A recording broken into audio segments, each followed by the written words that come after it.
Hey everybody, welcome to another Kiki episode of Kiki Loves Nigeria. As you can see, Kiyomi is seeing something she don't like. Kiyomi, so hey, there's the notification, so good. It's going out. So I must be a little ahead of everybody. So all right, let me just wait a few minutes. I'm just talking to y'all, get on here so I'll know if y'all can hear me or not, because I just cannot stand when I go do all that talking and then nobody can hear anything I'm saying. So I want to make sure everybody can hear me. I want to make sure everybody is on here. All right, so let me know if you can hear me so we can get started. Because I don't have my mic on and I want to know if y'all can hear me or not. So we can start. Because I think my clock is a little ahead of y'all. So you must can hear me because nobody is saying that they can't hear me. So I suppose everyone can hear me. So hey, you know me, I like to start on time. Welcome to Kiki Loves Nigeria. I am Kiki, and welcome to my show. And I am going to talk about something really interesting tonight that I found interesting. I found very interesting and very informative, okay? But let me introduce myself for those who don't know me. My name is Kiki. The name of my show is Kiki Loves Nigeria. And what we talk about on my show is the goal of my show is to educate people how to travel, how to relocate, and how to have relationships in Africa, namely West Africa, and how to do it safely and wisely. So that is the aim of my channel. Okay, not to shame anybody, not to bring anybody down, but it's really just to enlighten the repack community, just so we can, when we do go to Africa, when we travel to Africa, when we relocate to Africa, we can do it wisely. Okay, so that's my aim, that's my purpose. And I talk about various countries. Namely, I talk about countries that I've traveled to. Ghana is the only country that I've talked about that I've never traveled to. But like I said, Ghana's always been near and dear to my heart. I just never got around to going to Ghana. So, I'm always, interested in what goes on in Ghana. So that's why we're talking about Ghana tonight. And somebody really asked me to talk about this story. So I wanted to give an update. So what we're talking about now tonight is the update to what really happened in Ghana. And then we're going to ask the question. We're going to ponder the question. What happened in Ghana? Could that happen in the Gambia? Could that happen to Black acres of the Gambia? Because remember, I told you guys my background is in local government and economic development. And one of the goals of economic development is land use. You have to use the land wisely. The land has to be used in a way where it benefits the public, okay? Especially if it's massive amounts of land. We're not talking about 1 or 2 acres. No, we're talking about massive amounts of land. That's why when you see people with massive amounts of land in the United States, they're like farmers, because you can't just hold on to massive amounts of land and don't think at some time the government is not going to step in and say, hey, let's talk about this. Let's talk about the way you're using this land. Because remember, land use, it generates jobs. Jobs generate what? Revenue. It generates revenue for who? The people in the city. And it also generates revenue for the city. So land use is extremely important. It's not just used for housing people. No. Land use is tied to economic development.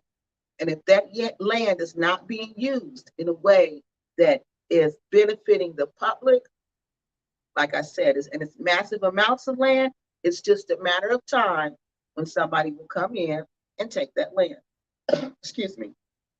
So that's what we're talking about tonight. And that's why we're talking about it, because there's a lot of African Americans who are going to Africa in startling numbers to purchase land. And they've never been to Africa before.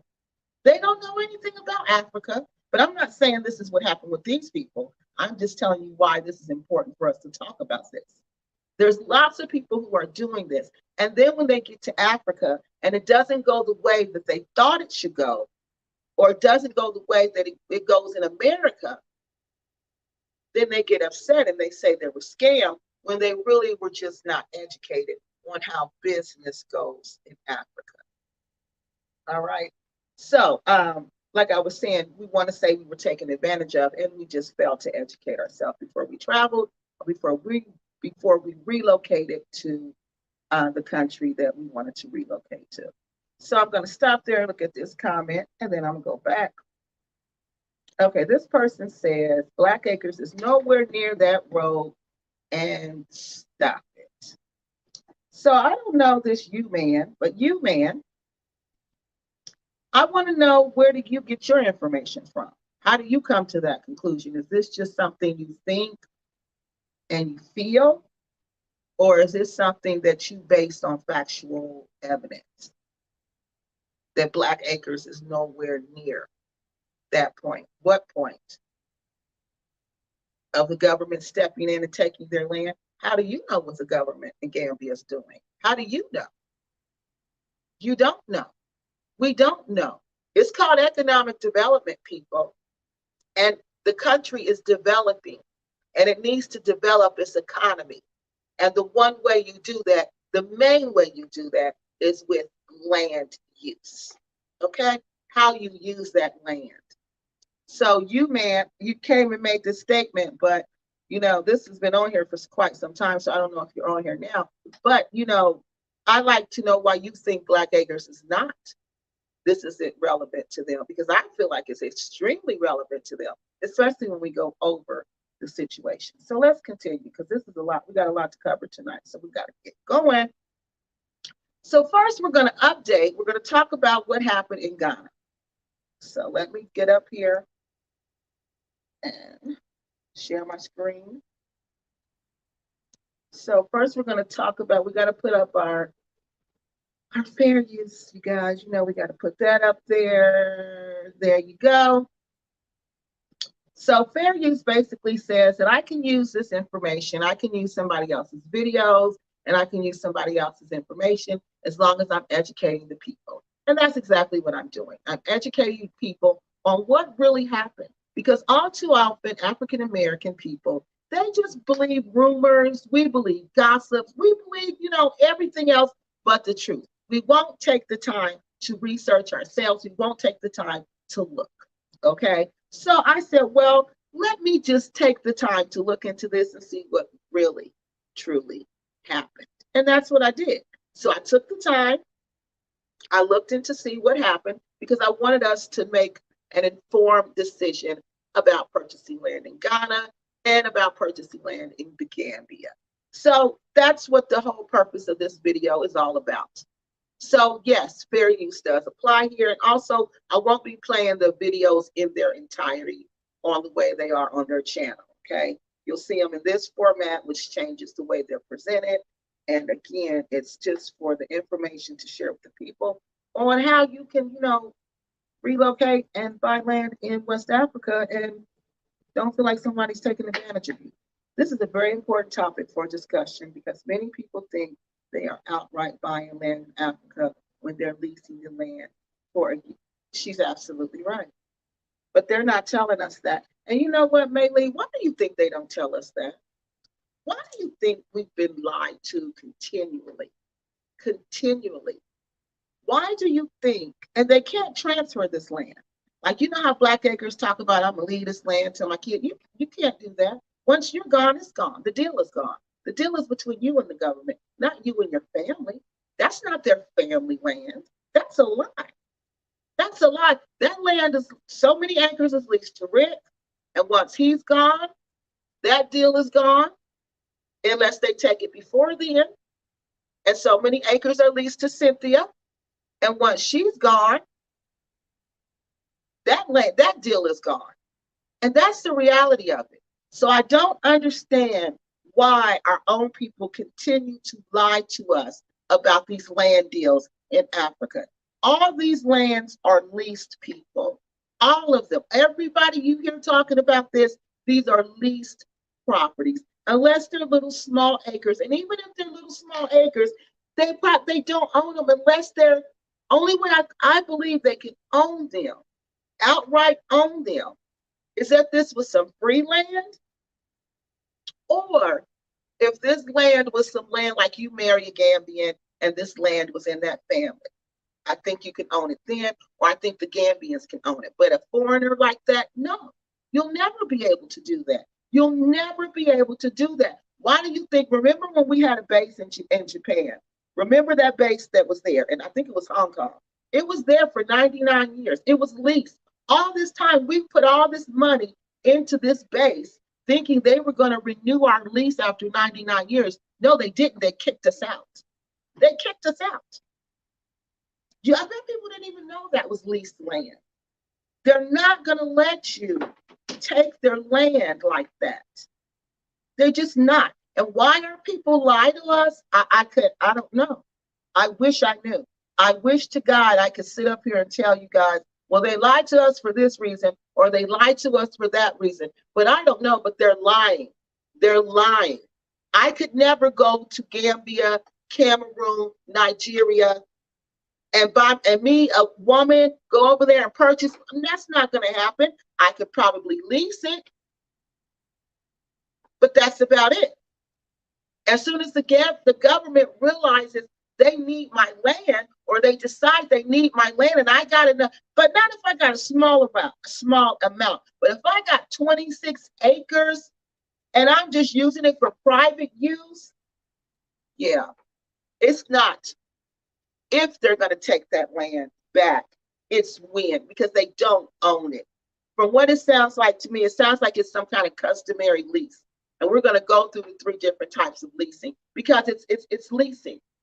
You're not owning anything. And why they keep telling you that, I don't know. I don't know. And I don't know the fees. Oh, this person, Shirley Owens, says money. So they must be getting some. How are they getting money out of it, though? How are the repats on YouTube getting money out of swindling us and scamming us and making us think that they own this land? Oh, consultation fees. Oh, so you pay them a consultation fee because you think they've managed to own 26 acres when they're really leasing this land. But they're presented to you like they're owning it, but they don't. Oh, I get it now. So that's the money. That's the scam. That's the scam. Because they're not owning this land, people. I'm telling y'all. That's why I'm like, how do you own land in Africa? And you're not even from there. All that land is owned by the people who are from there. How do you just go from there? Sure, we're from there. Sure, our ancestry traces back there. But until you can say exactly where you come from and what village and what tribe, and you can say, this is my people and this is my land, no, you're a foreigner to them. You're a complete foreigner to them, and you're going to be treated as such. You're going to be treated as such. And the foreigner rules apply to you. And that's the reality of the situation. That's the reality. I don't care what they come on YouTube and tell us. That's a lie, because I've been looking and looking since I've been researching the Gambia, and I found nothing that says that we can just go to Africa anywhere. And even when I studied Africa in school, that's what they talked about. That's what they talked about, was how land was hard. It was hard to get the land in Africa because all the land was owned by families. Different families own this land. And whenever you come back and say, this is my land, that's a disputed land. So I don't know how they're doing this, but they're just lying to us. So many of our African brothers are money hungry. I had to make my friends in Cape Coast tell me the truth. Yes, and it was sad. And I hope to God this is really not the truth that I'm about to tell y'all tonight. This is really sad. This is really sad. And to present it like we were just being treated bad by the Ghanaian government, which I knew it wasn't that, because I'm telling you people, I worked for the government, the Kumba Urban Council, which is in Cameroon. For one, no government wants to appear like they're mistreating citizens from another country who has come to settle in their country, and especially in Ghana, where they've invited us to come there. So why would they do something like that? They wouldn't. They would never do that, because you know what, people? It's all about the money. It's all about the money. And if I can, and look how many African Americans Ghana has convinced to come back. Look how much they've made off the year of the return because they welcomed us there. Look at that. I would have went there, but I felt like it was too crowded. I was like, no, it's overcrowded now. Too many African Americans are going. And, you know, when I saw the celebrities all going and the celebrities endorsing it, I'm like, no, it's going to be expensive now. It's going to be overcrowded now. And I'm just not interested in Ghana anymore like that. And true, that's what really happened. That's what really happened. Now look at it. Now look at what's going on. Now they want to make it seem like the government has flip-flopped. No, that's not the truth. And we're about to find out the truth. Because when I heard the story, I knew something didn't. When that man said he didn't know they were coming, he didn't know. I'm like, how could you not know? How could you not know? I know you knew because I told you I worked for the government in Kumba, Cameroon. I worked for the government in Ohio. I know what they do when they get ready to take your property. That's what I did. So you get notices. If you got to walk to take these people these notices, that's just what you got to do. That's just what you got to do, because they're going to make sure that you get that notice, because that's covering themselves, because 9 times out of 10, the person's going to take you to court. So you got to make sure you, the government, has done everything that the policy says you're supposed to do, so you won't look like the bad guy. So that's why I was shocked. I'm like, well, that doesn't sound like the government. They don't do stuff like that. And I know Ghana is very advanced. Their government's extremely advanced. So I'm thinking, no, I doubt that's what happened. And that is not what happened. That is not what happened. All right, so let's see. YouTube posted 4:15:22. Was that the time? No, 9 o'clock. 9. But you know what? I think it depends on where you live. I think that's what it is. Because in the Gambia, it's probably 10 o'clock there. So I think that's what it is. It depends on where you live. Eastern Standard Time. Yep, they treat foreigners good until the dollar poops out. Yeah. Because once your money's gone, just like here though, once the money gone, I mean, you have no value, people. Seriously. It all business deals. Because remember, this return to Africa is all about economic development. It's not about you connecting with who you are. No. It's not about a spiritual journey, even though we think it is. But this is about, I'm telling you how the government is looking at this, how the business people are looking at this. This is all about making money, as much money as we can and as fast as we can. That's what this is truly about. So what's going back there, that's making money. So do you think who in their right mind would mess with those people? Who in their right mind would want to stop those people from coming there? No one. No one would. No one would. So that's why I'm like, this does not sound right. And like this person said, when the money is gone, yeah, everything changes. A lot of Africans see Black Americans as financial opportunity. Yes, you know why, Mary Lee? And this is what I ask my friends, why do y'all see us like that? Because they said, because you have dollars. You have access to dollars and we have nothing. Even your poor people have more than what we have.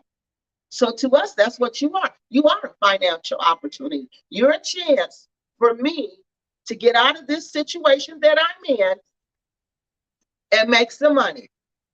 I can go to your country in a relationship. I can go to your country. I can marry you, go to your country and make some money. If it's a business deal, if you're I'm building a house for you, I can charge you up and make as much money as I want, because you don't know. You don't know, and you're desperate. You're going to believe, I'm going to get you to trust me. You're going to believe whatever I say because you don't know what goes on there. You don't know the rules to the game because you're not from there. And that's the reality of the situation. Just like here, how contractors take advantage of you here, and they're constantly being sued and they're constantly going to court. You think that doesn't happen in Africa? It's the same thing. It's the same thing. So you got to understand that. You got to understand that. This is what you're dealing with. But here you can take people to court. You can contact your bank. There, no, it's not going to work like that. It's not going to, the laws are a little different. So we're going to go through these questions and then we're going to go. The Chinese and Indians bring more money, they do, more money to Africa than the diasporans. We want to hand out in other groups. Yeah, comes with a handful of money. And I watch this little Arab dude all the time. He just be making me want to cry. He just be making me want to cry. I just say, God, why can't we do that? Why can't we go with a handful of money like that instead of we want a deal? We want the hookup. You know, can you give us a deal? This dude ain't looking for no deal. This dude saying what he want, and he got the money to pay for it, and it's just that simple. But Black Acres don't want them there. And you think the government is not going to listen to that? The government does not noticing that you are harassing the people who are bringing money to the country. You're creating division in their country. They're not going for that. Indians and Chinese bring a lot of money to the Gambia. A lot of money to the Gambia. That's who's building all them big, gigantic buildings over there. You know how many they have a deal with the Chinese, and you're over there talking about the Chinese, and you think they're going to go for that? You seriously think they're going to go for that? You messing with their pockets when you're messing with them. You think they're going to let you mess with their pockets, Black Acres, and you got holes in your pockets? You're not even from there.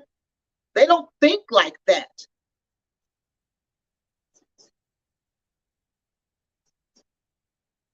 And like she said, and they coming with handfuls of money, and we coming with, we can barely make it. We can barely make it from one year to the next. They whole family be over there. When you go to that one area, the village, on Sunday, what day did I used to go? I think it was Sunday mornings. I would go for lunch. And y'all, it would be full of Lebanese people, Indian people, like Arab people. It was just like, I thought I was in like the Mediterranean, not the Gambia. I'm like, what? And it was nice. It was nice. It was their food was there. You know, their cultures represented at those restaurants. So it was really nice.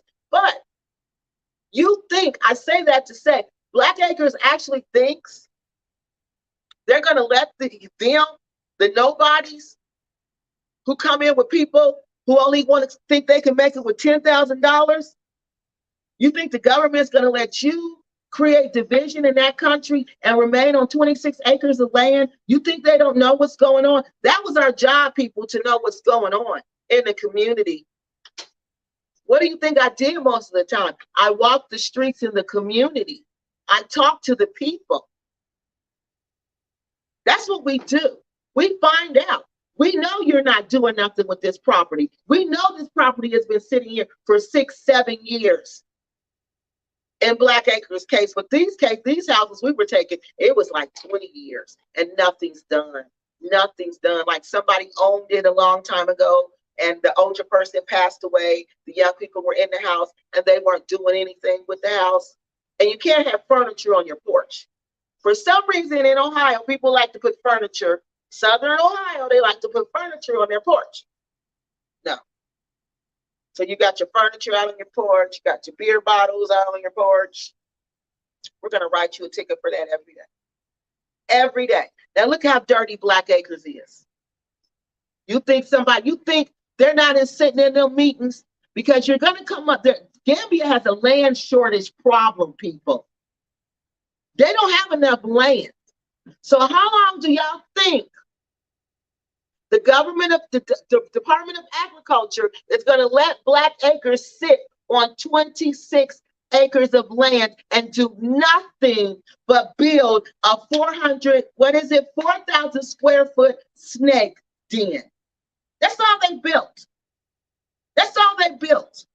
And then they bring crops in from the outside that they grew someplace else, that the villagers grew. They bring them in, put them in Blakkk acres, then come on TV and act like they grew them. Nobody's a fool. Everybody knows what's going on with that. So like I told you, people, it's not a matter of if when Blakkk acres becomes no acres. It's when Blakkk acres becomes no acres, because a blind person can see that. Do you see how small Gambia is? Do you see how fast Gambia is growing? That's called development, people. That means I don't leave anything the same. I don't leave anything to say. That means that person, whoever the economic development person is, director, oh, honey, they're on a mission. They're on a mission. They're looking for land every day, all day. How can I use this land to generate revenue? Blakkk Acres got 26 acres. And they're doing nothing with it, people. Nothing. And that's the government's job, to regulate land use. That's the job of the government. It's always about money and more money. It is. It really is. That's what it's always about. That's what it's always about. And that's what they told us in school. It's always about money. It's always about money. That's why they always say, follow the dollar. If you want to know what happened and who done it, follow the dollar. Follow the money, people. Follow the money. Where is Blakkk Acres money going? To that house. Where did Blakkk Acres tell us they were going to put that money? They said they were going to build a community. They said they were going to build apartments. They said they were going to have a restaurant. They said they were going to have a commercial garden with crops that didn't have use pesticide. They were going to sell it to the restaurants around there. That's economic development, people. The government is going to go, yeah, we want that. Because we're thinking, okay, they're going to employ all these people. Yeah. They're going to get out crops. They're going to be growing crops. Okay, that's good. They're going to be building housing. That's good. Okay, yeah, this sounds great. Until it comes to implementing it. And that's when everything changed. And then when the economic development person go out there, which was myself, because we go out there and we look to see what you've done. And I'm looking at your plans and I'm like, what? This is not what you said you was going to do. But I'm not going to tell you that. But I'm writing notes and I'm going back telling the city manager what you're doing. Yeah, that's what I'm doing. Yeah, because that's my job. Basically to spy on you and see what you're doing while I'm smiling in your face. Yeah, I'm steady, got my little book out and I'm taking all kind of notes about what's going on at Blakkk Acres. Yeah, and how you're not doing what you said you were going to do. That's why they keep wanting to talk about that. But no, they think they free and clear now. Kiki, do you ever take Americans on tours to any of the African countries you visit? No, I thought about that. I really did thought about that. I thought it would be fun to go with a group of ladies. But, I don't know. I thought about doing it, but I think it would be a really good idea. And if some people want to go, I'll be glad to plan a trip for us to all go together. Because I think it would be fun. I think we could have a good time. We'll know what to expect. And, I know where to take you. We won't have no nonsense. And it won't be all the money shenanigan games. Because like I said, y'all know who I am for real. You know who I am for real. I'm not somebody for play. I'm somebody for real. So, yeah, if y'all want to do that, I'll be glad to do that. I'll be glad to organize us a tour together. I think it would be fun. It would be a lot of fun. And it's a lot of fun. Let me tell y'all, when you're in Africa with an African American who's like-minded and connected to Africa like you are, oh my God, that is an awesome feeling. An awesome feeling. I can't even describe it because you just get I mean, just talking about it, I get overwhelmed. It's just a great feeling. So until you experience that, I can't even tell you what that's like. I can't, because it's something that you just have to feel. You have to feel to sit and laugh, and you're in the West Africa where you come from, to sit and laugh there, to have a good time there, and to be able to speak our language, because we do things that other groups don't do. We can communicate with our eyes to each other. And you'll find us doing that when we were in Africa. I know that when I was with Neva, we would do that, and her mom, because some things you can't say. So you just use your eyes. And nobody knew what we were talking about, but we were having full conversations with our eyes. And that's something that African Americans do. And to, be in the motherland doing that, that was just like, wow, that just blew my mind. I felt so good, and I had so much fun, because this is where I came from, and I came back to where I came from. So it's a really good feeling. So anybody who's, interested in doing that, please just let me know. Oh, wait a minute. Did I read this? Hold on, y'all. What about the lease policy for other groups? What you mean for other groups? It's probably the same. Yeah, it's probably a 90-year. It's the same. I'm telling you, it's the same.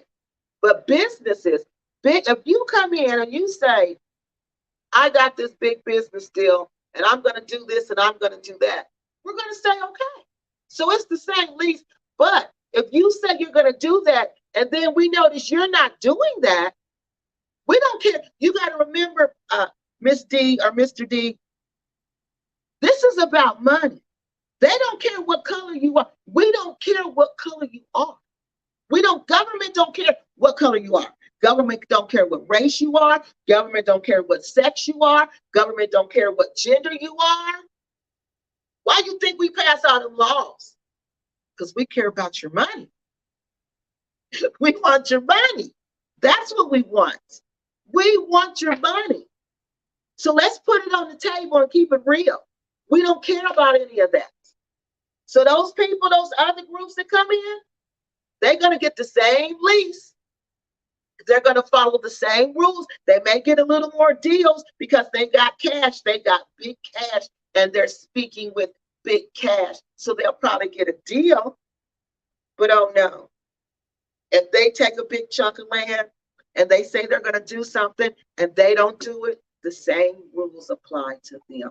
Eventually, we're going to kick you out, and we're going to put somebody else in there that's going to generate revenue for our developing country.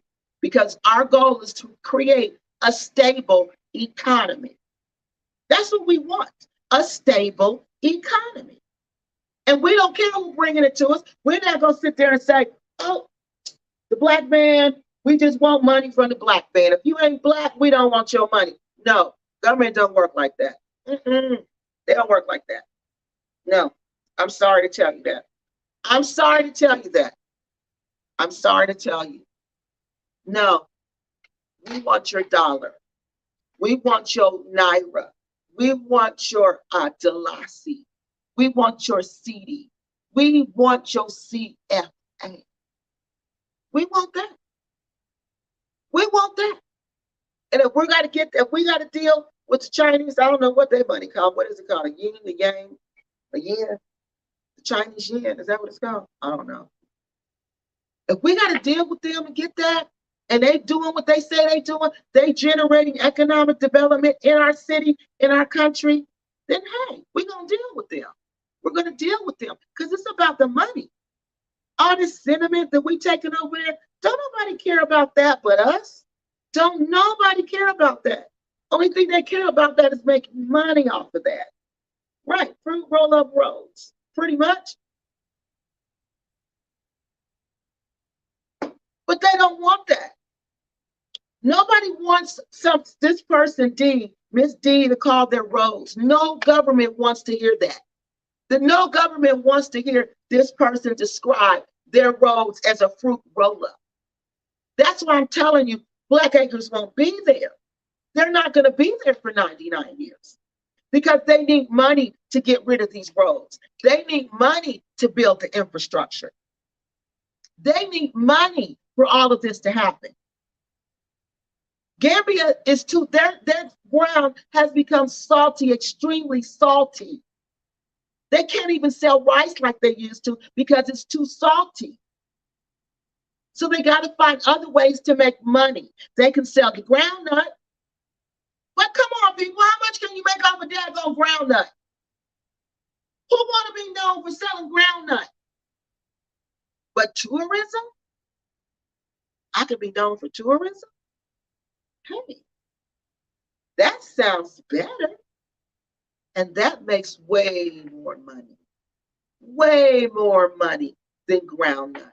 And if you put the groundnut with the tourism together, oh, we can make lots of money. We can make lots of money. And if we can get us some land where we can grow some rice and sell that, oh man, we in the money. Because the Gambia is young. That's a very young country. A very young country. So no, you think they're gonna let Black Acres, you think they're gonna fool with them for 99 years? Can you imagine what Gambia is gonna look like in 100 years? You're not gonna even recognize that country. They'll probably have flying cars over there in 100 years. That's how advanced that country is going. Every time I go, and I go every year, it's even more developed, more developed. That's what I love about Africa. That's one thing about Africa that fascinates me. Here, we got all these regulations, we got all these rules. It takes time, meeting after meeting after meeting after meeting. Now in Africa, you got money, let's do it. You got money, let's do it. Let's make it happen.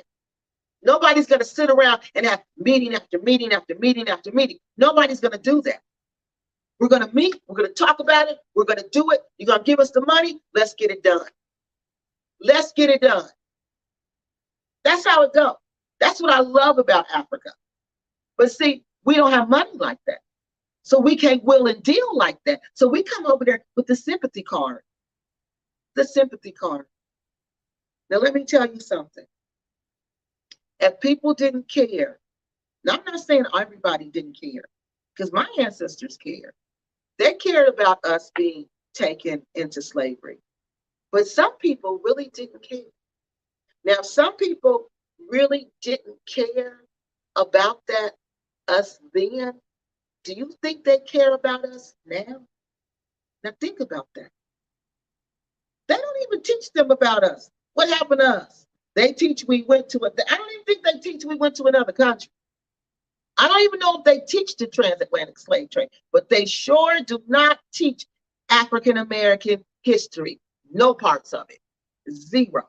Nada and no. I don't know any West African country that does.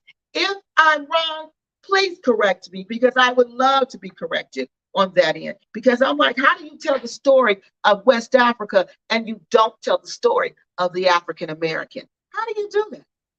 How do you do that? How do you do that? How do you not tell the story of the African American, but you tell the history of the Gambia? You tell the history of Senegal. You tell the history of Ghana. You tell the history of Cameroon, of Nigeria, but you don't tell the history of the African American. That's not a full history, people. You're missing the other half of the story. So yeah, that's a reason why Black Acres won't last, because of those fruit roll-up roads. People don't like that. Government wants new. Government wants to be like the modern countries. They want to be modern. Everyone thinks China and India is building for Africans. The Chinese and Indians are building for themselves. Their countries are crowded. And Africa's, yeah, she's right. They can come in.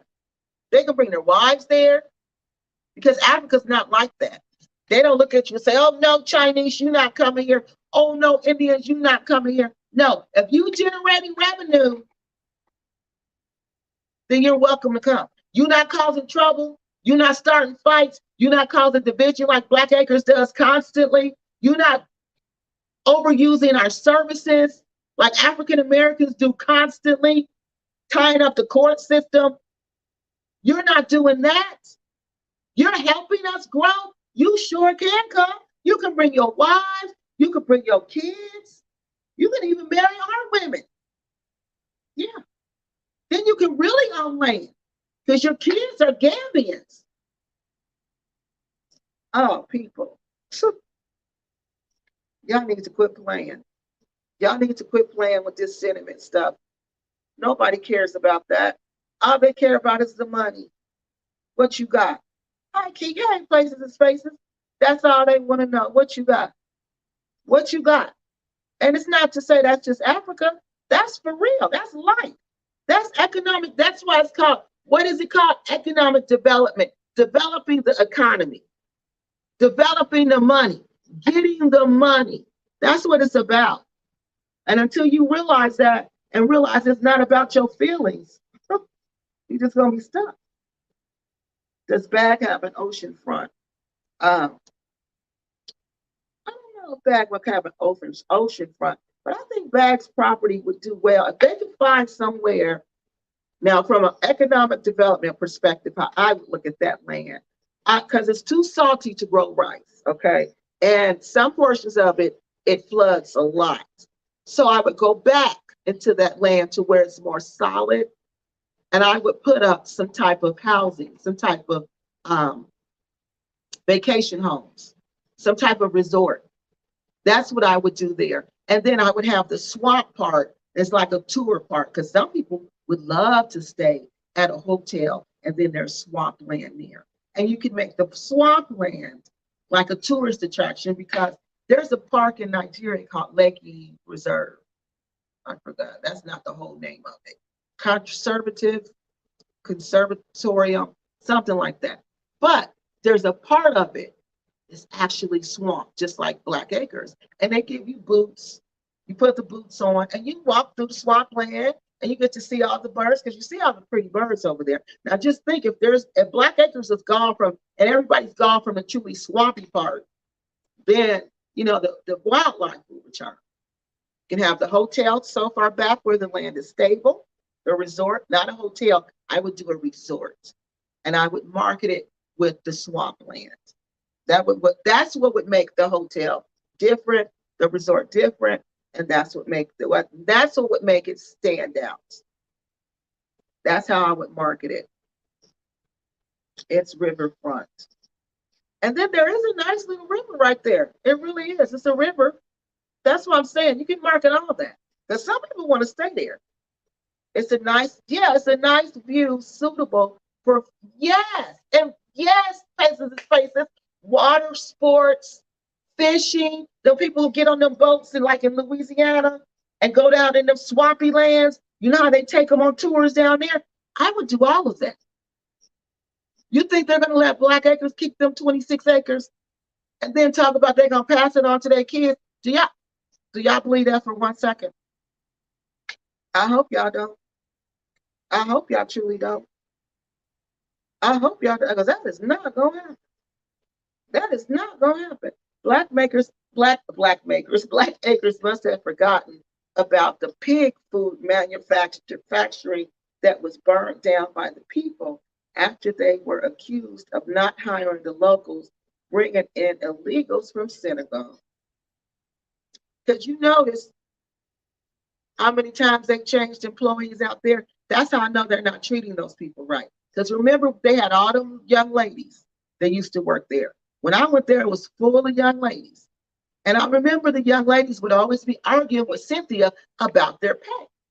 They never would get the right pay. And it was one of them who would speak for them all the time. I guess she could speak really good English. And she would always speak for them. And it was always the same argument. Cynthia was shorting their pay. They weren't getting what they were supposed to. Well, you notice they don't even work there anymore. It's a whole new crew. You notice after rainy season, it's always a whole new crew. And then it was all them young dudes that was working there. All them young men. What happened to them? I just heard her say Sunshine didn't work there anymore. Which one is Sunshine, y'all? Is that the Nigerian one that she was arguing with? He don't work there anymore. Some other guy, three people, she said in this video, in the introduction of it, didn't work there anymore. So that shows you she has a problem with the Gambian people. She has a problem with the Gambian people. Then that crew is gone. And then you see all these older people, these real older people. Okay?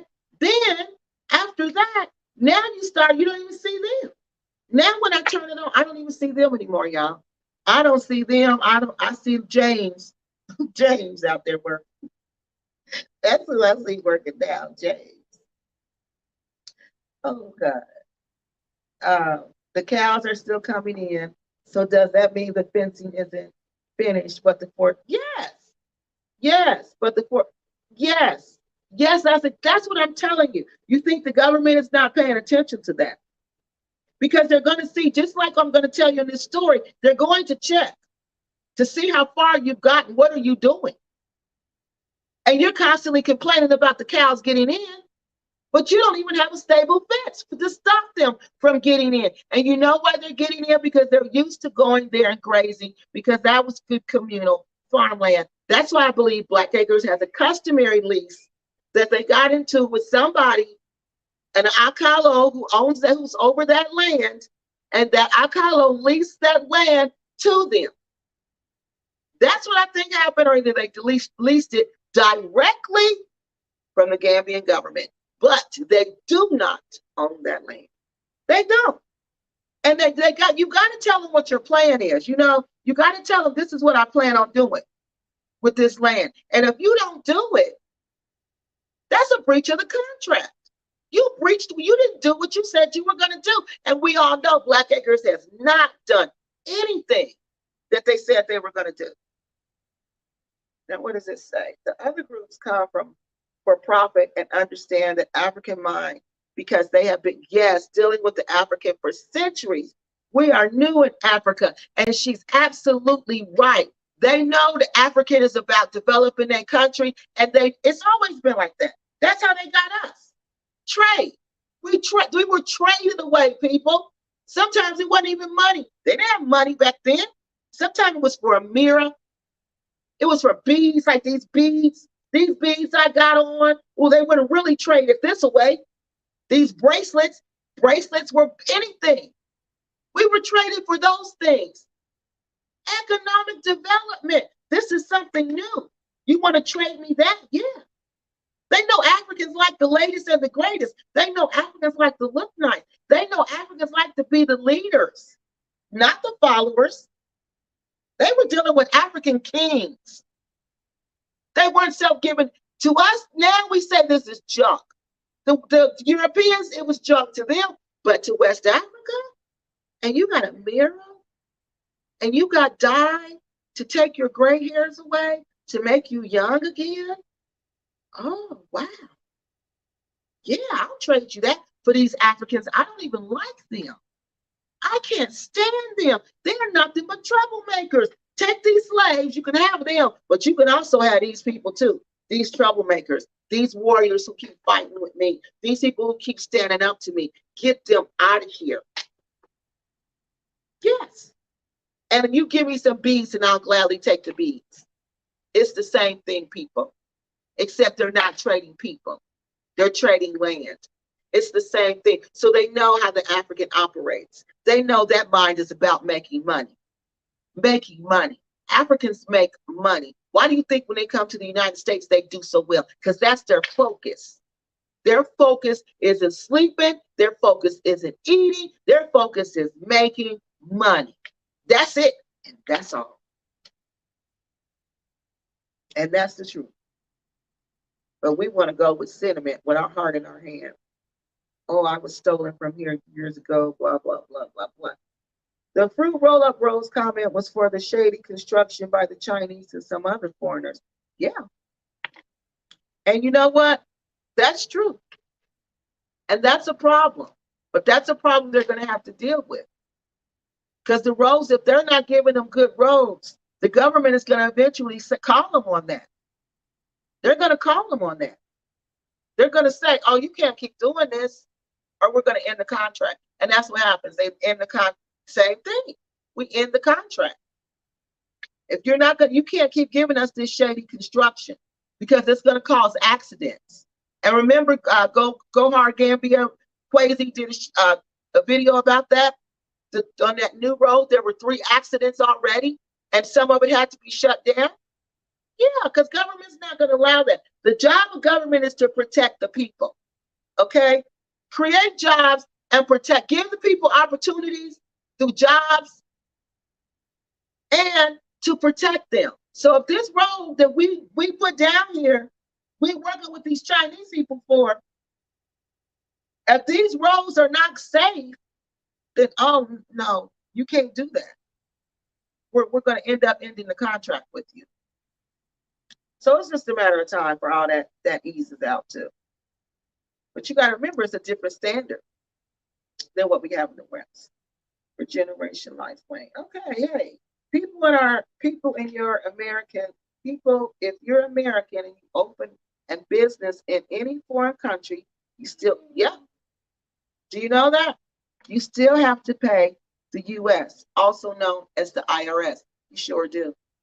Just because you move abroad does not mean you're tax-free from the U.S. No, you are not. And that is so true. So do you think Black Acres is over there paying taxes? They better be. They better be. Because the IRS done hired a whole team of people. They know we're moving to Africa. You think they don't know that? You think they don't know that? You think Cynthia Usamburu's social security numbers ain't popped up and their name ain't popped up in the IRS's radar field so many times? You think they're not watching them? You think they don't know what they're doing? Y'all playing with the wrong people. Y'all are playing with the wrong people. The government, the federal government, you know what they tell me about the federal government? The federal government has nothing but time and money. Time and money. That's what they have. They have nothing but time and money. So you don't want to commit no crime against them. Those people sure know a lot about the degenerates for people not studying us in school. I know. I know. They don't know because they don't study us in school. They don't study us in school. That's why I mean, like Afrodamas, if you go on their channel and listen, they talk about us, but they don't know nothing about us. And no African Americans are on there talking. So I'm like, how do you talk about a group you don't know nothing about? And you don't even have one of them on there. You don't even have one of us on there. You know, you can tell by their comments, they know absolutely nothing about us. Nothing. Blackacre has a problem not wanting to treat people well and doesn't like to pay fair wages. I see, they will be. Exactly. Because are you generating economic development if you're not paying my people fair wages? No, you're not. No, you're not. You're not doing that. And you're not giving them fair wages. And you are working them all the time. And you are docking their pay all the time for any little thing. And you think the government is not aware of these things? You think they don't notice that? Hey, good evening. You think they don't notice that? But Black Acres obviously doesn't know how government operates because they make crazy videos. They could have developed that place into a real tourist attraction and improved over the years to leave yes. But even if they improve, they still ain't leaving a legacy for their kids. That's what it's not a legacy, and it will never be a legacy because as soon as they go, it's gone. It's gone just like that. As soon as they go, it's gone. The lease doesn't go to your kids. That's a lie. So they need to tell the truth about that. The lease don't go to you, just like if you rent a house and you die, the rent don't go to your kid unless your kid want to pay it, but they still got to apply and go through the whole process. It don't work like that. So they need to quit saying it does because it does not. They're not leaving a legacy for anybody but the Gambian government. That's who's going to sweep in there and take that when they're done. And I would turn that into, like you said, a resort for water sports. Yes. That would be a good one. People would pay top dollar for that. Yep, they sure would. If Bag loses their snake pit, I wonder will they next become the Black Acres of Nigeria? No, never. For one, they don't have the money for Nigeria. Number two, they don't have the skill set, the mindset for Nigeria. And number three, if you're not with a Nigerian man, you're not going to get far in Nigeria, point blank, period. You're just not. You're just not. Nigeria don't play that. Nigeria is for Nigerians, and they mean that.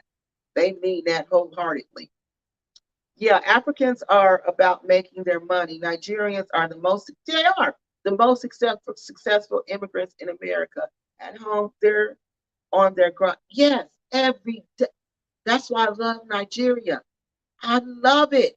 That's why I love being a Nigerian because I'm like, that's who we are. We hustle hard constantly.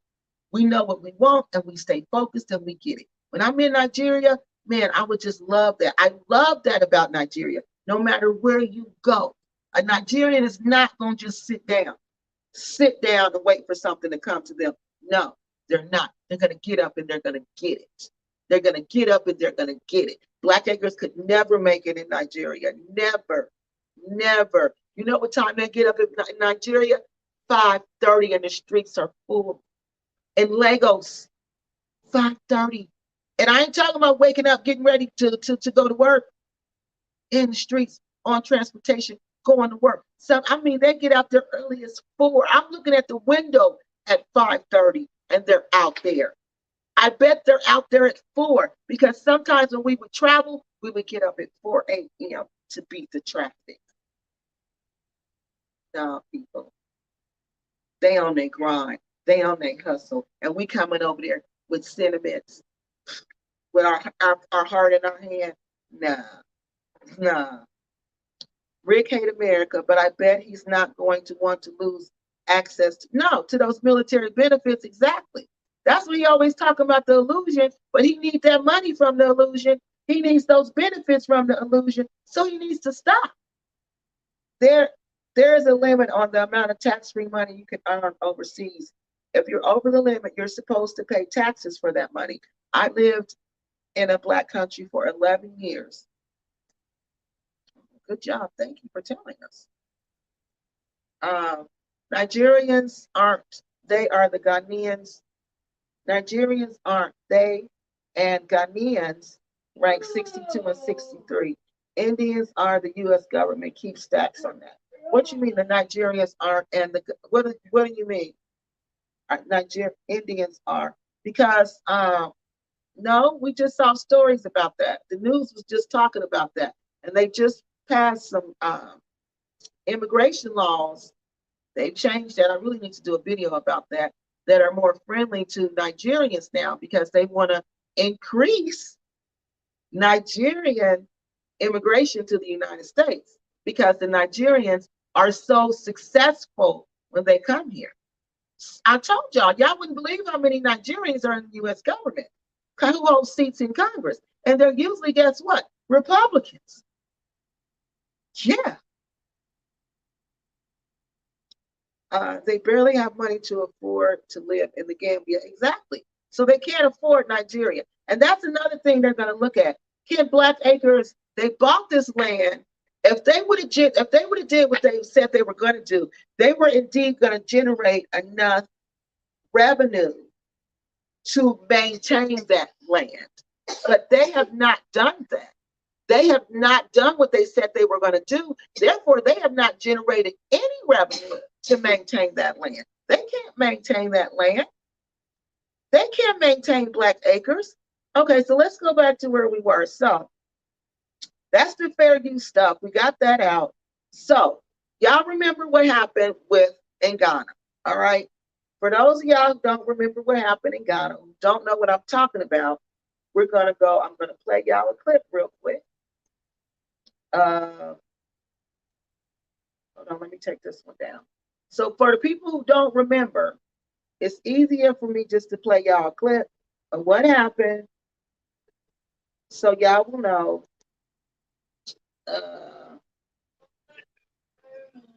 So y'all will know what happened, okay? So let's just look at this real quick. So we'll know what happened in Ghana.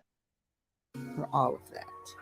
Okay, in this video, there is a lady who says she's driving in Cape Coast, Ghana, and she happens upon a scene. And this scene is a lot of people standing around, and she sees someone's house being torn down. So she gets out the car and she asks, Okay, that's a correction, y'all. That wasn't a house. It was a resort. Okay, so that was a resort. So I needed to correct that. It was a resort. What's going on? So people, there are telling her that this man is an African American man. He leased this land for 50 years.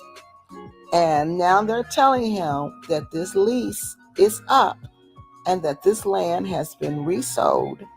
And they are now tearing his house down. And whatever is in his house, they are taking possession of that.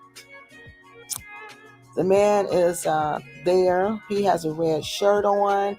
And when he was asked by the lady, she was talking to him, she asked him, did the government let him know that they were going to take his land? And he didn't really give a clear answer. To me, that would have been yes or no. He just said he wasn't there. So he had just gotten there. So I don't know what that means. I don't know if that means he knew, or I don't know if that means he didn't know. I'm just not sure. What does that mean when he says he wasn't there? Because when I worked for the government in Cameroon, we had to do this sometimes. Even the government in the United States, I did it, when I worked. Okay, hold on, y'all. I want to go down to where she is talking about the video so y'all can hear what she's saying. Okay, so let me get it down here. So that was a little background. So let me show y'all this part. Could have easily happened. So this is Cape Coast.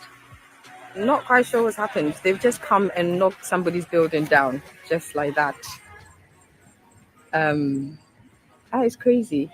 So apparently the people who sold the land to him are saying his lease is up, but we all know he hasn't been here for as long as they're saying. They're saying 50 years is up, but we know he hasn't been here for 50 years. And people are here looting it, like looting what they can out of the building. This is so sad and so tragic. And if this person who owns this place has been treated unfairly, then there really is no justice in this country. And that is tragic. This guy whose face I'm not going to show, he's okay. Remember what she just said? She said there's no justice in this country. All right.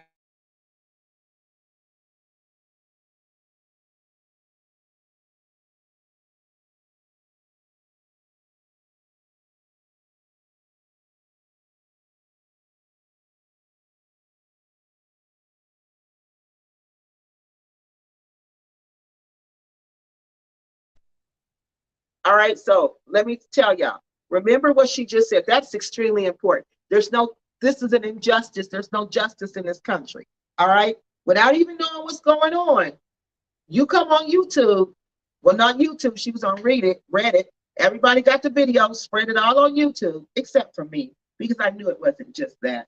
This was an injustice. Let's continue. He's saying that the guy who owns it had a 50-year lease. And then the MCE, who is a government official in this place, has sold the land and has just turned up and is knocking the building down. There he is, the guy in the checkered blue and red. That's the MCE. Absolute disregard for justice. If this is how authorities act in this country, then we're really in trouble. This is so bad. So bad. And look, they're trying to steal our roofs and the sidings and stuff. So what, they just turned up, no notice? This morning they turned up. I wasn't here early. Hey, why are you taking that? Excuse me. Hey, why are you taking this? I got your picture. Who told you to take this?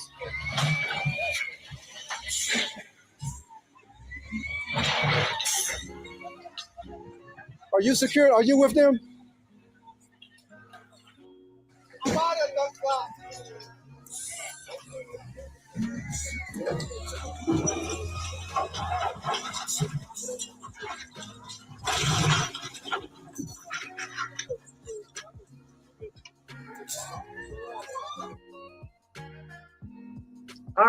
So we're going to stop sharing that one. All right, let me come back over here.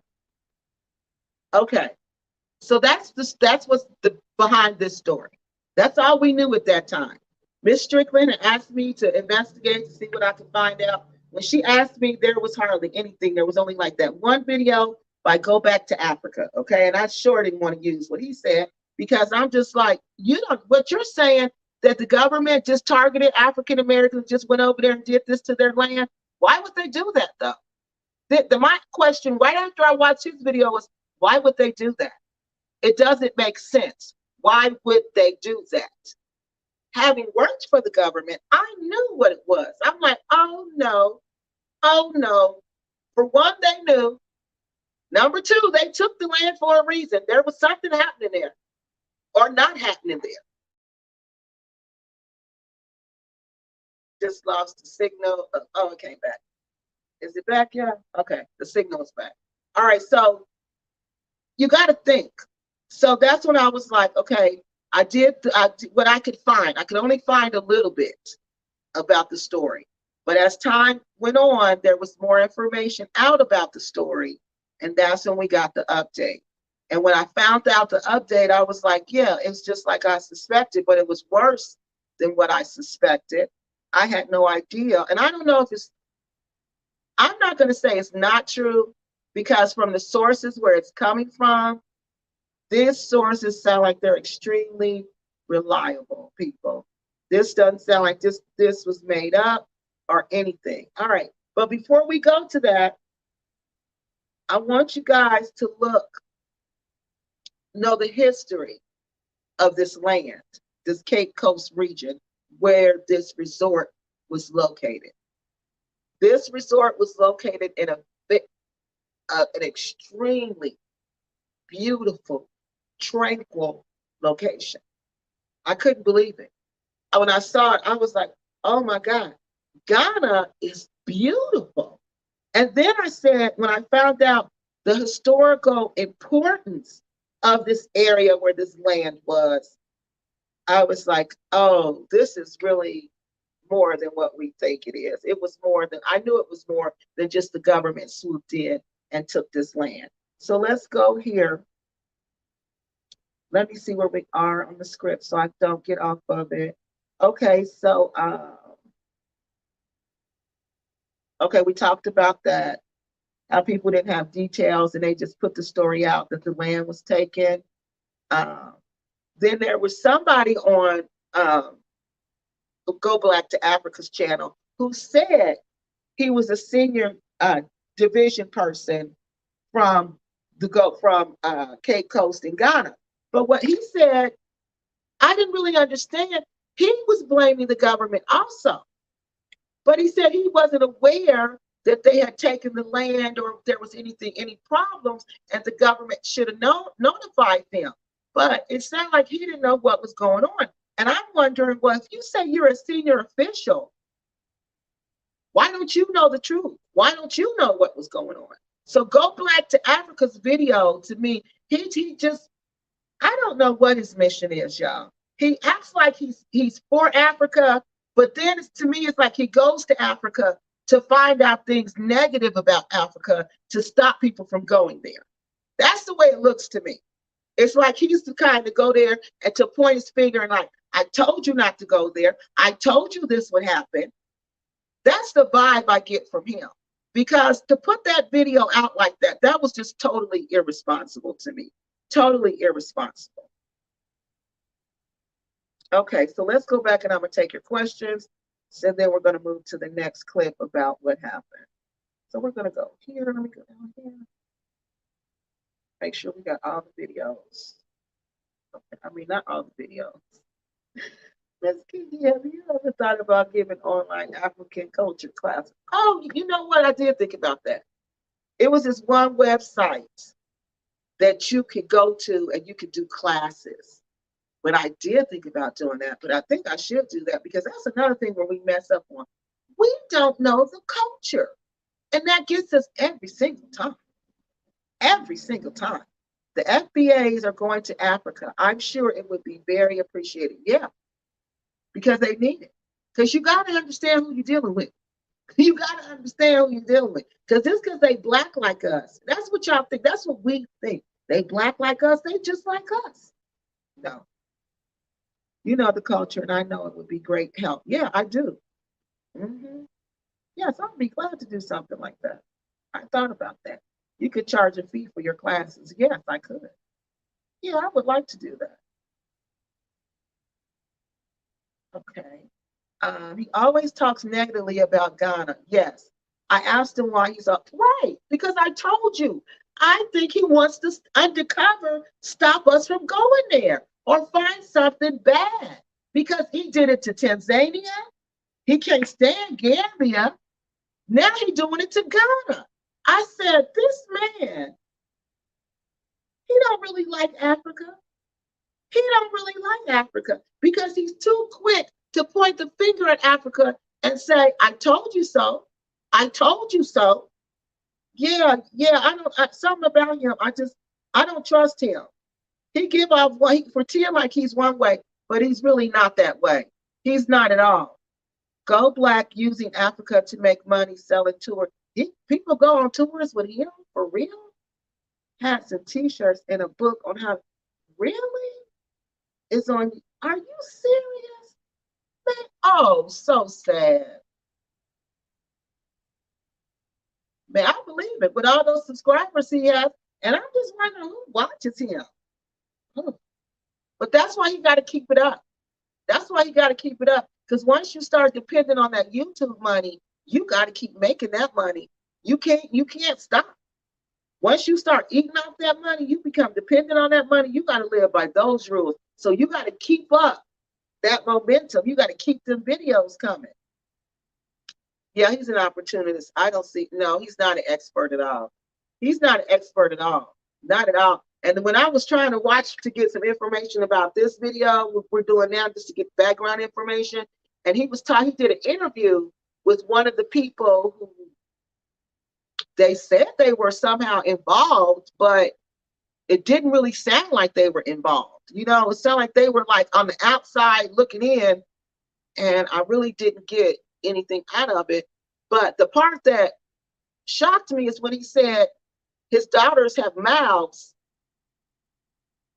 No, that wasn't the live. That was on the video about that was on the video about, I think, what happened. And he said he would backhand his daughters because they have mouths. Or was this the video about the African-American woman getting smacked? Oh, yeah, that's the video about the African-American woman getting smacked. That one. No, she was a UK woman. And he said, y'all keep running y'all mouths. He got a problem with Black women. He even got a problem with his daughters. He actually said he backhands his daughters in the mouth. A man does that. Yeah, I don't know who's following him. I have no clue who's following him. I don't know. He owns property in Tanzania and Ghana. Yeah, telling us not to buy none. Can you believe that? Because that's what I'm telling you. Telling us not to buy none, but he owns it. He better hope don't nobody take it from him. But he owns it. Yeah, he living off that YouTube money. You better hope it don't ever stop. Because you know it's going to dry up eventually. You can't live off YouTube forever, for real. It's going to dry up. It's just like fame. It dries up. Then what you going to do? Then what you going to do? How you going to maintain them two properties? Oh, you going to sell them. You need to see the video he did. That's the one I'm talking about, who got jumped by a military officer for hitting his car. He twisted. That's what he did. Yep. And she just, yep. That's what he does. He twists stories. He don't say the facts. He twists them around. He lies. And if you go on his channel in the comment section, because I watched a video where he was in Tanzania teaching these kids that Jesus was white. And everybody knows Jesus was not white. Every historian knows Jesus was a Jewish man. He did not have blonde hair and blue eyes.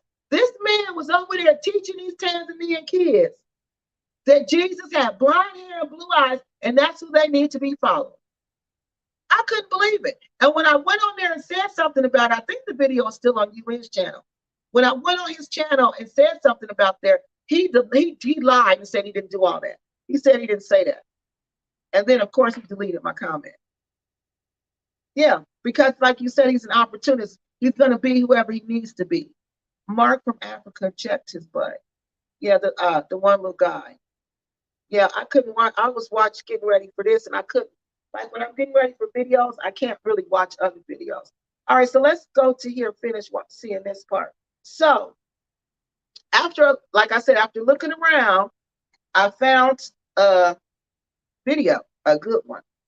And it's going to give us an update on what really happened in Ghana with this land. And it's really sad. And remember, I told you about eminent domain. Keep thinking about that. Eminent domain is the power of the federal, state, or local government to take private property for public use. Okay? The government can do that at any time. Anytime. They're nice, but they're going to be nice, and they're going to warn you, and they're going to get their facts together, and they're going to give you a chance to correct the situation before they do it. But they're going to do it, especially if they can make more money off this for public use.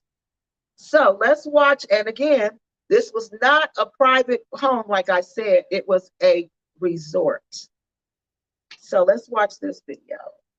And this one's going to give you some background on this land. This was really interesting to me. Let me see where I'm supposed to go in this video. Okay, we're going to start.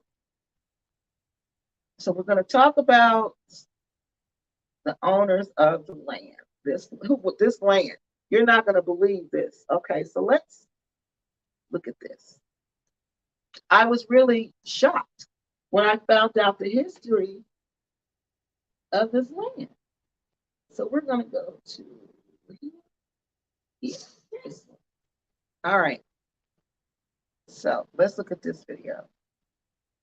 Okay, let me see where he is here. Party A, which is the company that had the buildings here. No, I want to go back and I want to show you an overview. This is the land we're talking about. It's getting a notification on your phone this that says is the land you we're just talking received about. over 9,000 or activity. This is the land we're talking about. The men do fishing. The female, they are fishmongers. They buy the fish, smoke it, and sell. So economically, fishing is one of the activities that puts food on the table of many people here in Kosi. I've already introduced you to the Fosu Lagoon. This is the part I want you to see.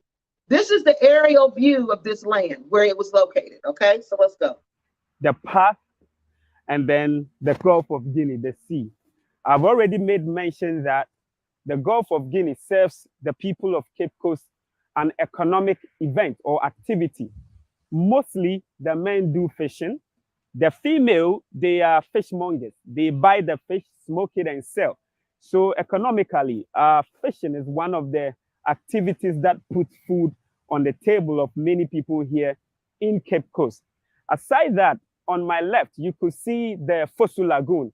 The Fosu Lagoon has a spiritual benefit to the people of Cape Coast. You know, when we are celebrating our festival, Ugwafe Tuafashe, a month to the celebration, there is ban on fishing in the Fosu Lagoon. So basically, they put a stick and then they tie something around it to let everybody know that you don't have to go fishing in there. Now, a day to the Grand Durbar, there's an activity where the... Okay, so we're going to stop there. Let me come back. But we're going to come back, so I'm not going to make it small, but I want to tell you something about this part. So, did you hear what he said? That region is for. There's a lot of economic activity that goes on over there. You see, there's fishing that goes on over there, and it's historically known for generating revenue for that area, for that group that lives there. All right? So that's extremely important. That area historically is known for making money. Known for making money. Okay? So let's finish. Go back.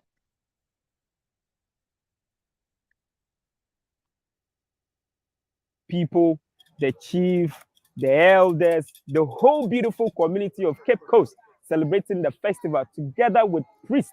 They go there. Now he's now gonna tell you about the people who live there. This is like a history of the people who live there, but we're gonna go past that. Okay. This is the people who live there and how important it was, that region was. He's basically wanting you to know how important it was to that area. Okay. These are the original people who lived on that land. Let me go back up there. A video of Bacano, the runabout, where I had my first accident. Anyway, we're not here to talk about that. So this place was originally, traditionally owned by an Asafo company called the Inkum Asafo Company. You want to ask, Echo, what is Asafo Company? So the first people who migrated from Efutu this way to Cape Coast settled here. And they formed a little army, which is called Asafo Company. So they call themselves Inkum. Here in Cape Coast, we have about 7 Asafo companies. Inkum is the first Asafo companies that found the beautiful Cape Coast that you are seeing right now.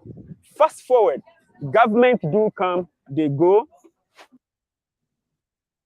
Okay. All right, so basically he was telling you information about the history of that area. So the land was founded by these people, okay? He showed you these people who, then they came there, and see, that was customary tenure. What they did, customary, well, it's not land, they didn't do it. It was just, back then, basically, if you came there and you stayed on the land, it's your land. And you're the first one there, you're the owner of the land. So that group of people he was telling you about, those were the people who came to Cape Coast and said, okay, we're living here now, we're going to establish here now. So they owned that land, okay? They were the original owners of that land. He went on to give a little more history, and I'm not going to go through all that because it was very interesting. And you can watch his video because his name is Mr. Eco Simpson, okay? Because we can't go through the whole video like that. So now the land, let me go back up here. I want you to show you how I want you to see how land changes hands. I want you to get an understanding how this land changes hands. Because for you to believe that Black Acres is going to stay on that land for 99 years is ridiculous. It's ridiculous. So let's talk about how this land has changed hands in Cape Coast, Ghana. How many times it changed hands before they finally took it back and gave it to somebody else, mind you. They didn't even have it. They sold it to somebody else. So again, it has changed hands. So let's see. We're going to go back to finish that. Okay, let's see where we are. Of course, at the commercial. I'm going to skip that. When they come, there's All right, always, so we're going to go to, we love this land of yours. We want to keep it. So the government made preparations to take this property. As I speak to you now, when you go to the Ghana Lands Commission, you would find the name state-owned or the government of Ghana on this property. So it means that, first of all, let me show you around. Come. So first of all, this place doesn't belong to an Asafo company anymore. If what I'm saying is right, that when you go to the Ghana Lands Commission, you wouldn't find Inkum on the property. You find government of Ghana.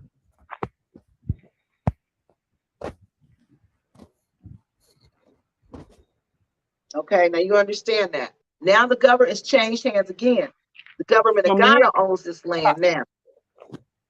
The government came and government went, like I said. And one particular government that came took ownership of... Okay, so let me sum this up real quick for you. Okay, let me come back. So the government takes ownership of this land, the Cape Coast land. They take ownership of where this resort is located. Now, when they take ownership of the land, they're not going to keep it. The government needs to move this land to make money, okay? So it was a lawyer who was there in the 70s. It was a lawyer who wanted to take proper ownership of this land because he knew it was in a good location, and he opened up a nightclub. The nightclub name was Cupid. The nightclub did really, really well. Okay, but times changed. Like I said, times changed. People stopped coming to Cupid. The crowd went down, wasn't making any money. What did they do? That lease was over. Government came in, a new company. It wasn't even a company, it was an organization. And the organization was there to help build housing in Cape Coast, Ghana, but to build more modern housing. Okay, it was called Aprotech, I believe that's what it was called. It was called Aprotech. And they owned this property. This organization owned this property until the late 1990s. And that's when the new organization called BIS begins to lease the land. All right, now let's stop right there, because I think y'all got some questions.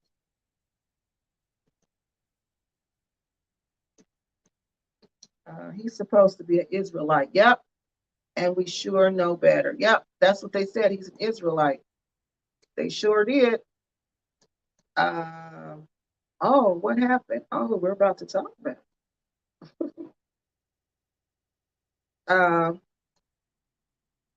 First time I watched him was in 2020 during COVID-19. Was right before the election, and he was relieved to be leaving. I was thinking, you leaving your family right here, not knowing right. And have you noticed how he always leaves his wife? I think she went one time, and that was it. And you notice when he started, he was in an apartment. Now look at the big old house he in now. And he's from Ohio too. He's from Columbus. Look at the big old house he in now. Wow, that's what I mean. Our people are so gullible. So gullible. If you say anything, hatred to generate my hate, my emotions, I'm gonna pay you for that. If you stir them emotions up in me, I'm gonna pay you for that. My question is why, if eminent domain doesn't happen to any other nation or people except FBAs in Africa, seriously, what do they think we need to do or not do? They have to do what they say they're going to do. And they have to be generating a lot of revenue. Because if you're not generating a lot of revenue, if you're not making a lot of money with that, you have a big amount of land, they're going to take it. It's just that simple. You can't just sit there like that. Just like in the South. They'll come and take that land. People in the South have had land for years. Nobody came and got it. Somebody died. They didn't know. If you don't come get it, they're going to take it. They're going to build a highway. They're going to do something. They're going to do something. So what I think happens is we don't have the money. Go back seems to be he is. I think we don't have the money. I think we don't understand truly how much it costs to live in Africa, to invest in Africa, especially to invest in Africa, because you got to pay the employees. You have to maintain your building. You have to get your inventory. We don't understand all that. We think, because we have people like Blakkk telling us all you need is 10,000. And that is so far from the truth. When I went to Africa, when I went to Gambia, Eric from the Soul Food restaurant told me that he had only $3,000 when he went to the Gambia. And he was able to open 2 restaurants with $3,000. Now, do y'all think I believe that at that moment? I believe that at that moment. But when I started investigating the Gambia, I started questioning how. How could he do that with $3,000? And you need a place to live, unless you're going to live at the restaurant. And you had a family? How did you do that with $3,000? Or was that more lies being told to me? Because they wanted me to get in the bad situation that they were in. So now we're going to go back to this guy. He's going to tell us. So BIS owned this land They bought this land. And BIS was supposed to be the mission of BIS was hold on, 419. The mission of BIS was to establish a well-being nutritional center where you were going. It was for vegetarians. I'm sorry, for vegans, where you could come get vegan products and you could get therapy, and it was a resort. So sounds like it's going to make a lot of money, right? So it was ran by, the BIS was ran and organized by a group of men who identified as Hebrew Israelites. So now we're going to go to this video and let him explain to you in his own words what happened. So we're going to 419 in the video. And this guy is really thorough, so he's a Ghanaian. He knows the history. They know. It is amazing to me how they just know history like that. Okay, we're going to start at 419 and go from there. Okay. 16. Okay, there we go. Activities, because this is a state-owned property. Therefore, it is the local government, the CCMA, that overlooks the activities of this property.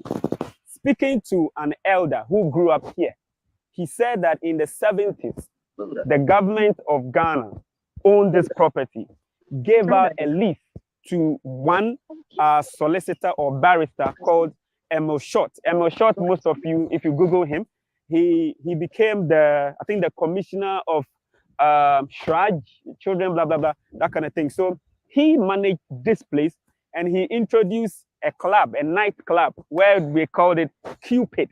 So this information is coming from my dad. Yes, my dad lived here. We all lived here. We were born here and everything like that. So Cupid was a nightclub. And my dad would say that in the 70s, all those younger brothers and sisters used to come here and party. Yes, they used to come here, drink some wine, drink some beer, chew some chicken and all that. So this place was like a public property where people would come here and have fun. But aside that, the government was also trying to introduce Ghanaians building with raw materials that are made here on the motherland. So the government started a project called APROTEC, Appropriate Housing Technology or something like that.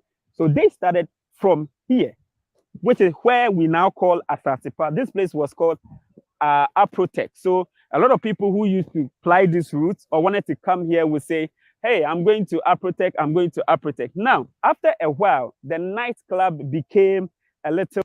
Okay, so this is what we talked about. The nightclub didn't have too much business. Let me go here and see if he's talking about be used for vegetarian products, for physiotherapy center and all that. Now, this place was released to these people that I'm talking to you about, the BIS company, who came from Israel, or they are Israelis, from the statement that was made on air. So these Israelis came through, got this place for 50 years. Now, the research states that in the documentation that was given out, they were supposed to pay an amount of 5,000 Ghana cedi for 50 years. 5,000 Ghana cedi. This whole place was given out for 5,000 Ghana cedis. I know you would love to convert that in your currency. Yes. Okay, and I did convert it.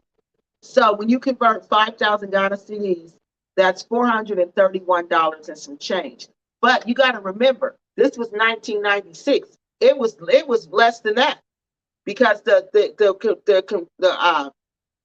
conversion rate, I'm sure, was much higher than with the exchange rate. I'm sure it's much higher than what it is now. So it was less than that. So today's exchange rate, 5,000 cedis is $431. So the 5,000 Ghana cedi was asked to be paid for the 50 years lease. Now, so that was 400. Let's get this. I want y'all to understand. That was $431 US and some change for a lease for 50 years. All right. This was a 50-year lease. And all they had to pay was the 5,000 cedis, which is $431. for the whole 50 years. But they also had some, I think it was monthly or yearly rent that they had to pay. So let's see. 1,000 was paid. These things that I'm telling you is by fact and findings from the Income people, and then sources from a reportage that was made on this property on the day of demolition. Now, out of the 5,000 cedis that was supposed to be paid, only 1,000 was paid. In the documentation, there was a clause that stated that after 25 years, there would be a renegotiation. Now, the CCM. All right. All right. Because remember, I told you I can't just play the video, so I got to stop and talk. So look, let's summarize this. There was 5,000 CDs for the whole 50 years. Out of that whole 50 years, up until this time, from 1996 up until now, they said they renegotiated the contract after 25 years. All right, after 25 years. And that whole time, they only paid 1,000 of the 5,000 CDs. They paid 1,000. All right, let's finish. And then this company, BIS company, after the renegotiation, decided not to continue with the deal. Now, the issue has to do with why are they not doing that? Why don't they want to come together again and continue this deal? A letter that I read stated that there was a breach in contract. Yes, there was a breach in contract.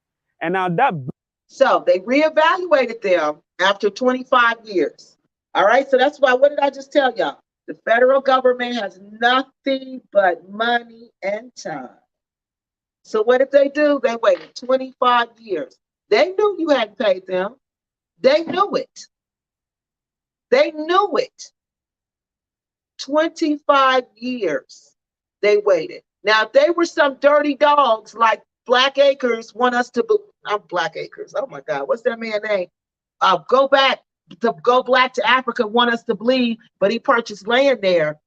Then why would they wait 25 years to do that? So let's finish. Breach stated that the 5,000 Ghana cedi that was supposed to be paid hasn't been paid from 1996 up till now. The yearly rent that the Israelis who own the company BIS was supposed to be paying the yearly rent, they refused to pay. The idea to which they came here to collect or get this property has not been materialized. So after a couple of years. All right, so let's look at those three things. What they said they were going to do, they didn't do. They didn't pay the monthly rate, and they didn't pay all the money, they said. Those are the three things that they've done. There was an agreement with them to sit and talk about how best they could move on with this property. But I guess one or two parties didn't come. When I say one or two parties, it might come from party A or party B. This video is to inform you about this place and the issue that is pertaining to why this place was demolished. After this, I have made contact with party A. Okay. So we're going to stop this one. And let me come back over here to y'all. Okay, so let's talk about this. So they said the reason this building was demolished, this resort was torn down. First, let me back up, okay? So he said that this building was owned by BIS, and BIS were Hebrew Israelites. Some people don't know who Hebrew Israelites are, so let me give you a quick summary of who they are. The Hebrew Israelites was a movement rooted in Black Judaism. Ms. Strickland, if I'm wrong, please correct me, okay? It is a belief system that was birthed in the late 1800s, and it came from Black Christians who were part of the South Pentecostal Holiness movement. So, you know, the Holiness Church, they were a part of that church, and they broke away from that church, and they started this movement, the Black Judaism movement.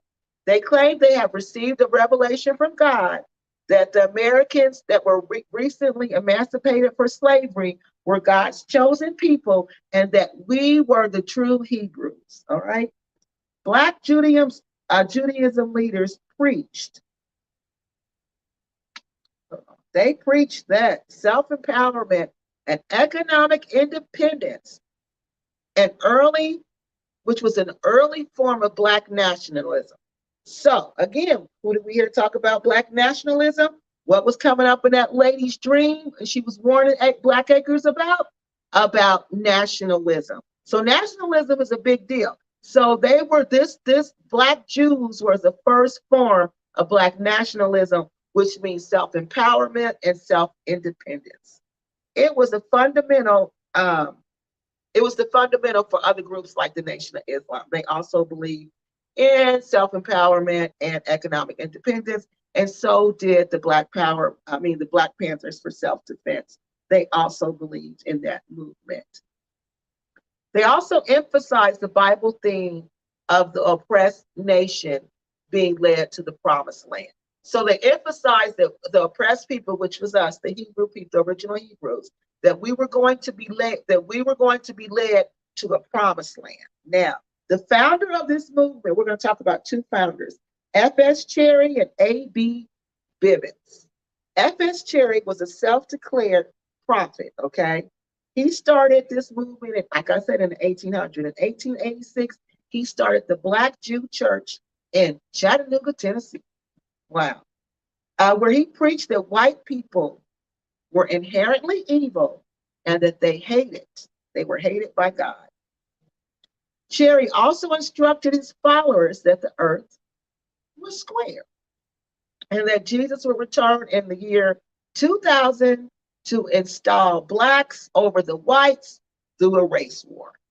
Cherry relocated his congregation to Philadelphia in 1915. The next leader of this group was a guy named Eber Ben Yeoman, who was also known as Abba Bibbins, who in the 1960s broke away from what the group called the Commandment Keepers. Then that group dominated the Main Street Black Jew organization then. It was a mainstream Black Jewish organization then called the Commandment Keepers. He broke away from that to launch his own group, okay, which became known as the Israelite School of Universal and Practical Knowledge. The Israelite Church attempted to expand its visibility. It wanted to expand its visibility, so by declaring they said that F.C. Cherry had came to them again, and again he told them, I said that part, that Jesus was coming to the earth in 2000, and that there would be a race war, and it would destroy all the white people. The organization was taken over in 2000 by Chief High Priestess, I can't say his name, but his name was Jermaine. He was born Jermaine Garrett. He's the leader now. He has declared himself the Holy Spirit and the Comforter. And this is the group who leased the land in Ghana. So they have a big organization. So you see, they have a potential. The potential was to make a lot of money because the economic development people are going to think like, oh my, they have a big following. So they'll probably have people coming here all the time. This resort will be really good. This is a very good idea. But 25 years later, they're saying, wait a minute, you haven't paid us the 5,000 CDs. You gave us 1,000. And let me see, the 5,000 CDs was only worth $423.71. And you didn't give us that. And now you telling us that you can't give us the rent. You ain't paid the rent not one time for the whole 25 years you were there. And then when we look at the land, you didn't do what you said you were going to do. Then we sent you letters to have meetings with you, and you didn't come to any of the meetings. You didn't come to any of the meetings. Not one meeting did you come to. Not one. Not one meeting did you come to. And then we make our move. We finally come to take the land because you're not there and somebody else bought it and you're not responding and you're not trying to resolve this. So they take the land because the land was sold to someone else, people. The land is now sold to someone else. Someone else, that's why they bulldozed it and made it flat like that. Because somebody else has already paid for that land and they're coming in to build another resort. They say it's for the LBGQT. I'm probably saying it wrong. Lesbian, gay, I can't. Lesbian, bi, gay, transgender community. Yeah, that community. They're building a resort. This is what they say, allegedly. I don't know. I know they said it was a resort. The guy said it was a resort. He didn't say it was what type of resort.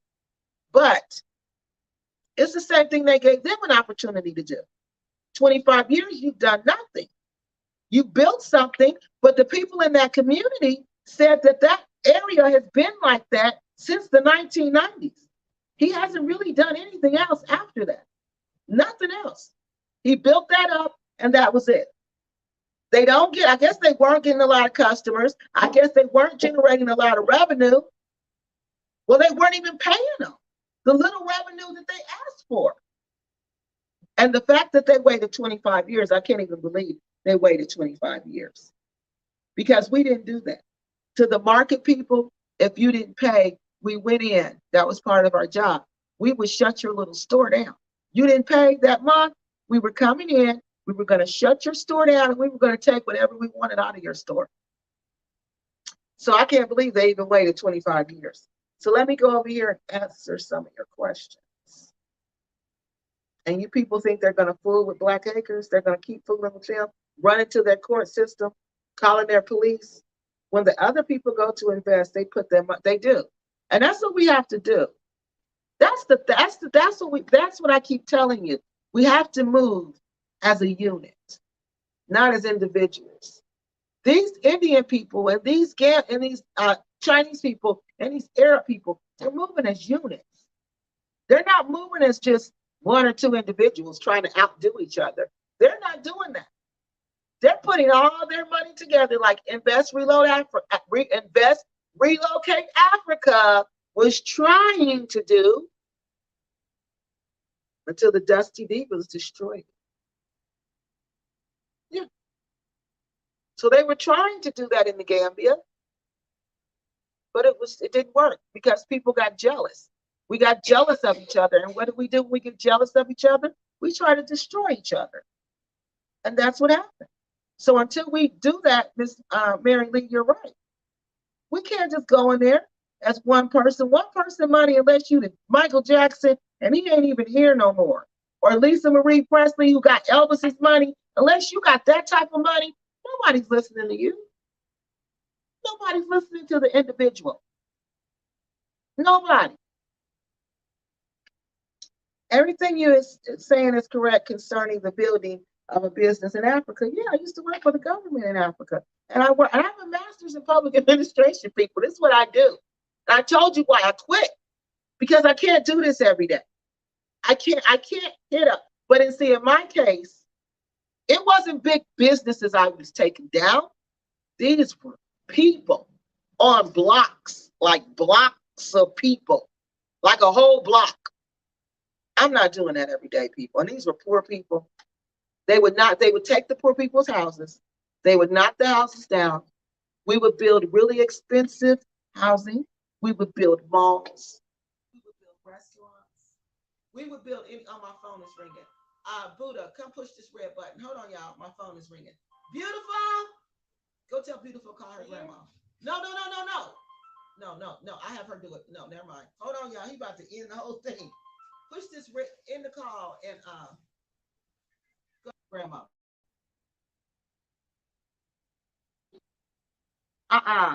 Push the, no, let me do it. Hold on, y'all. Let me get the camera back up there. Okay. Okay, y'all. Okay, right. He was about to end the whole thing. So I just couldn't do that. And it was like every day. I'm telling y'all, it was every day. This is what I did. I would go to these people's houses every day and check and see if they fixed the house up. Do they still got furniture out there?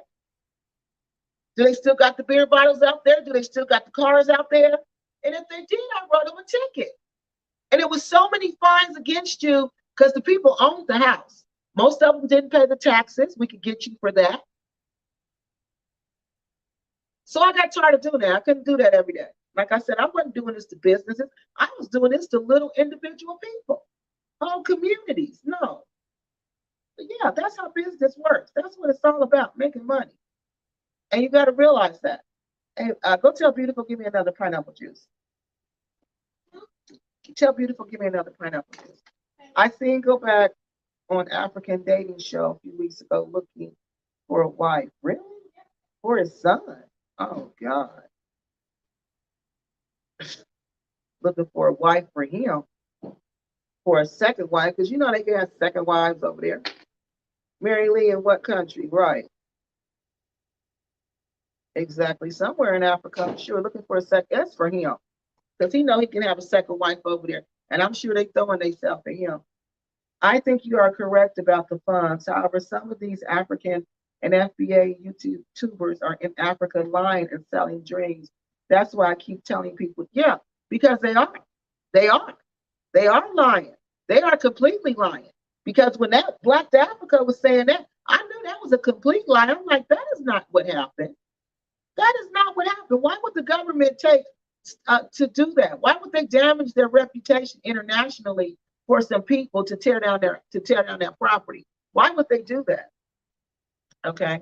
All these content creators are now doing consult work. I know in Africa, calling themselves expert, charging fees are all illegal, not licensed. Thank you, not licensed, and don't even have work visas, right? And are breaking laws in so many ways, exactly. But they charging you Blackacres $200 to tell you what? How to live poor in Africa, how to be hungry, how to be dirty, how to have raggedy cars, how to lease land. Maybe Tanzania or Liberia might be better for Blakkk if they can no longer. They don't have any more money. If they don't make it in Blackacres, they don't have any more money to make that move. They don't have any more money. It's over for them. How many years has it been? And there's still nothing. And Gambia is short on land. It's not like Ghana. It don't have 25 years to waste. It's not going to wait 25 years. They're not. They're just not. And these people are nothing but troublemakers, and everybody knows it. They create division. They're not doing anything with that land that they said they were going to do. And that's the biggest problem. They lied. That means you lied on that paperwork. You lied and told us you were going to do something that you had no intentions on doing, because where's the apartments? Where's the restaurant?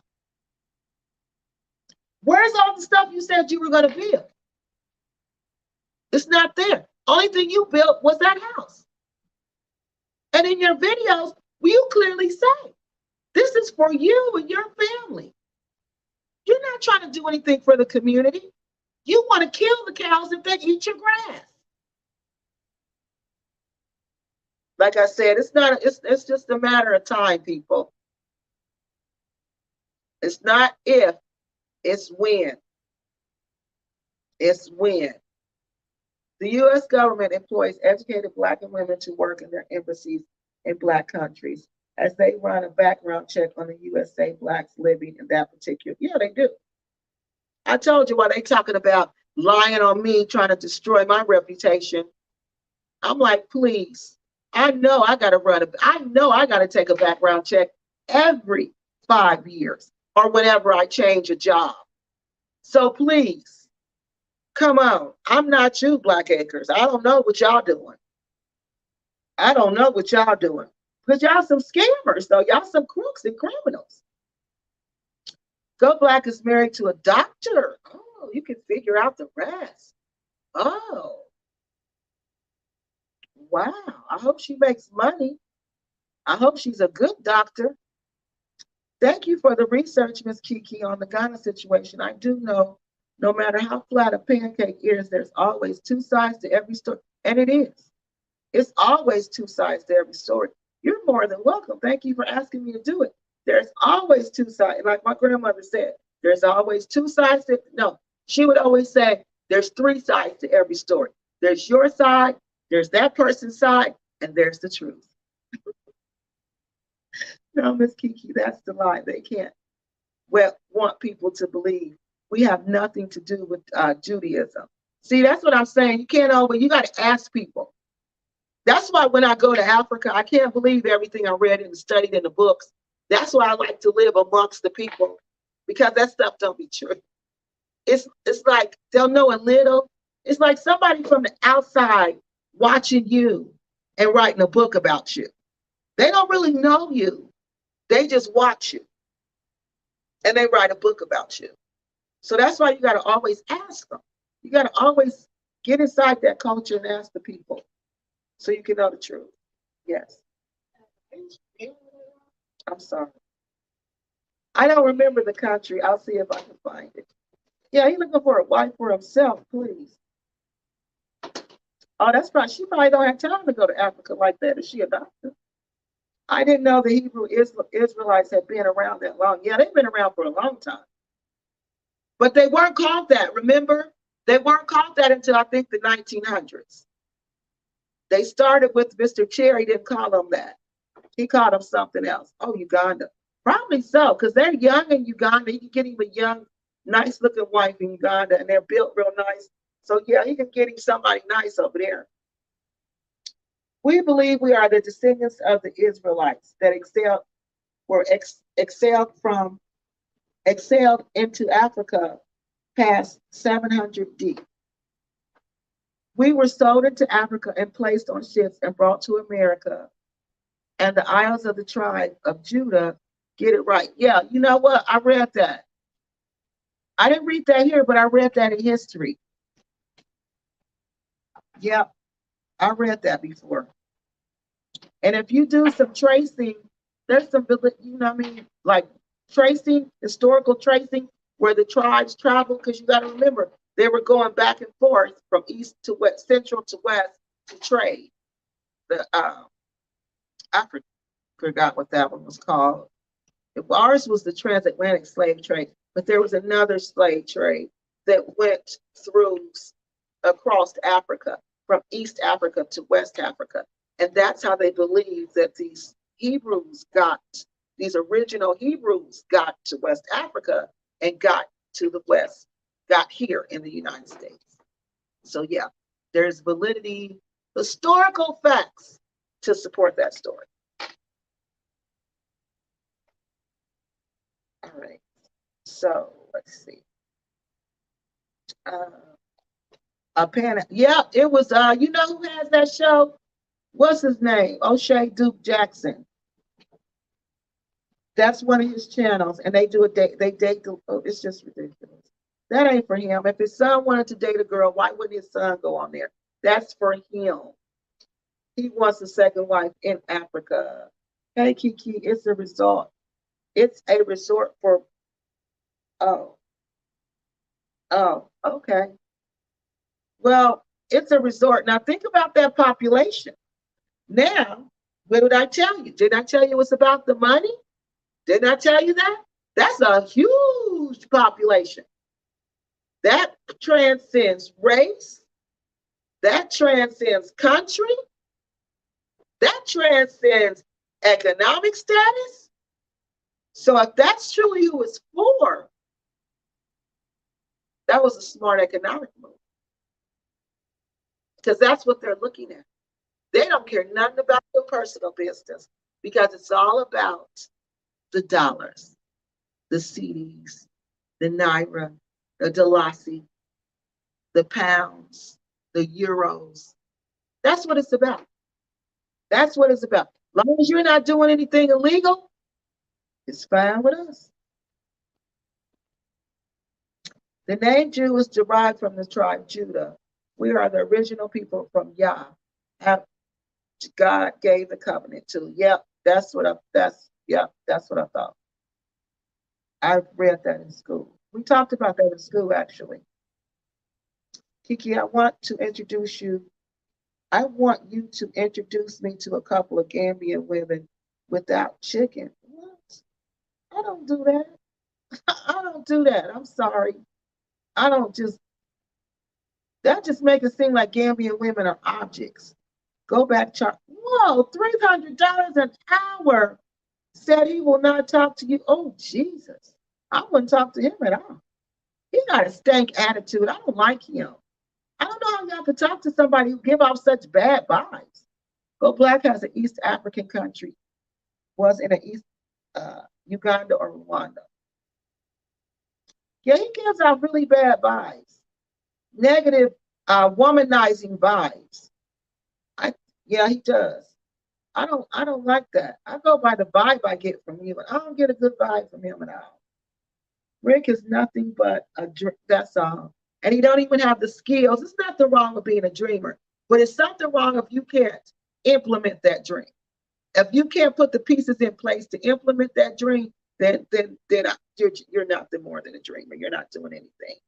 Blakkk need to just accept the fact that they failed in the Gambia and move back to America. They don't have enough money to get back to America. You know how many plane tickets they got to buy to get back to America? It's getting cold, this air conditioner. You know how many plane tickets they got to buy to get back to America? The embassy will not buy your plane tickets. So Black Acres is pretty much stuck in the Gambia. They're stuck there. Because when they come back to America, where are they going to go? Where are they going to live? Rick is probably still wanted for child support. Where are they going to go? Where are they going to live? What are they going to do? They're stuck there. They can't leave there.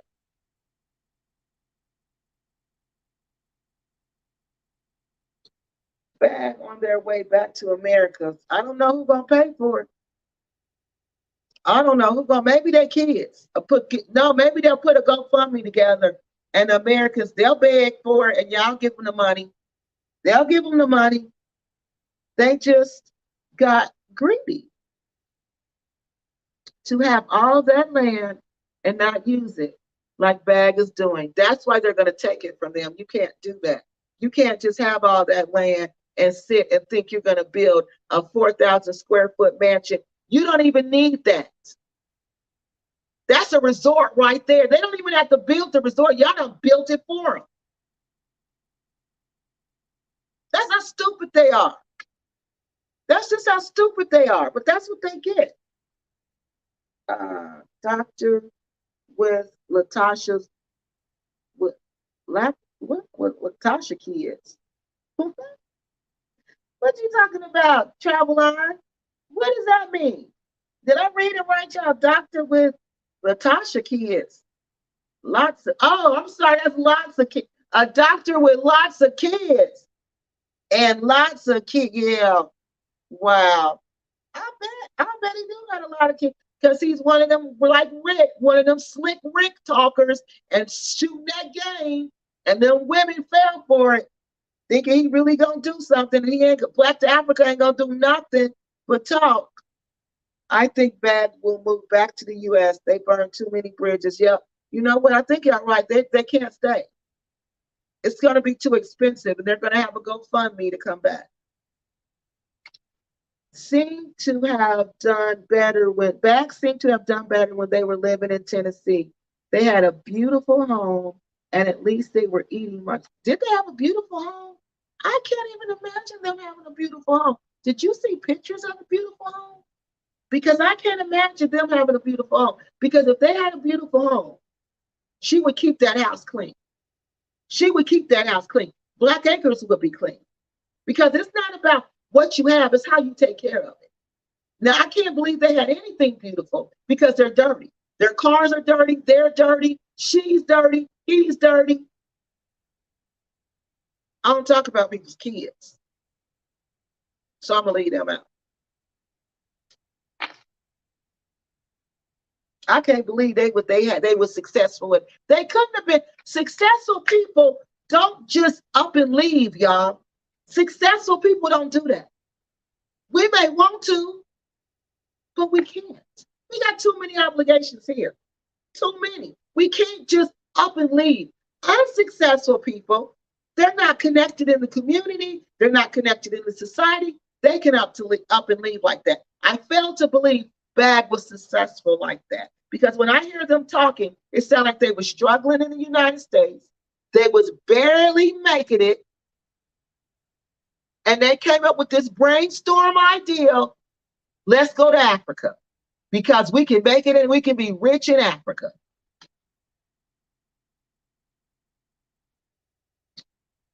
Kiki, can you introduce me to a couple of nice Gambian women without children? If they don't have children, Malik, do you know how old they probably are? They're probably in their teens. I'm just going to keep it real with you. They're probably in their teens. They're very young if they don't have children because they get married.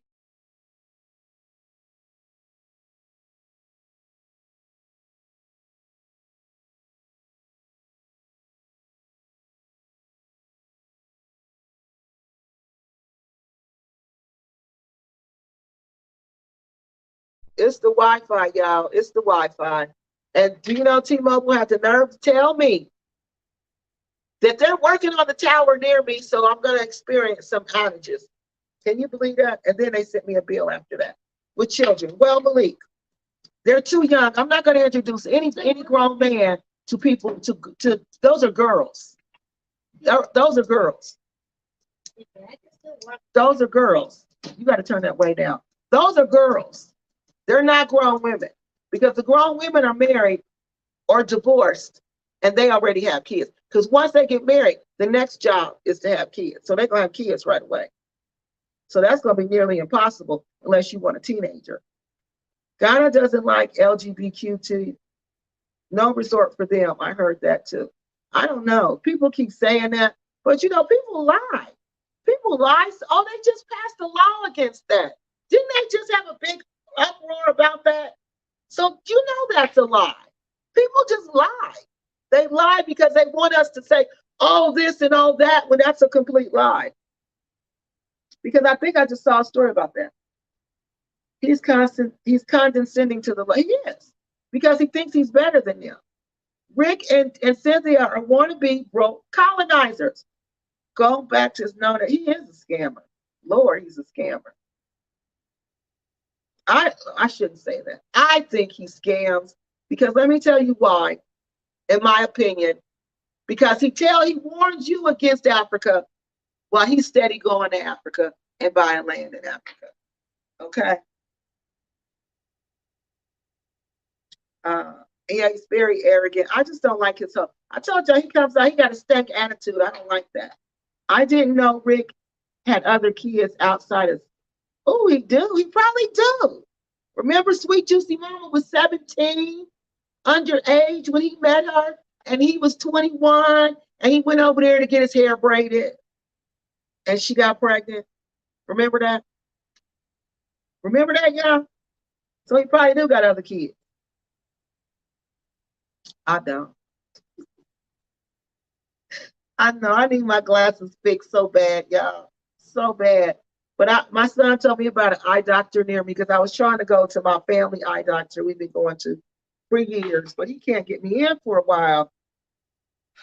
So my son was like, Mom, there's one right up the street. So I'm going to go. I'm going to break down and go because I'm admitting that I need my.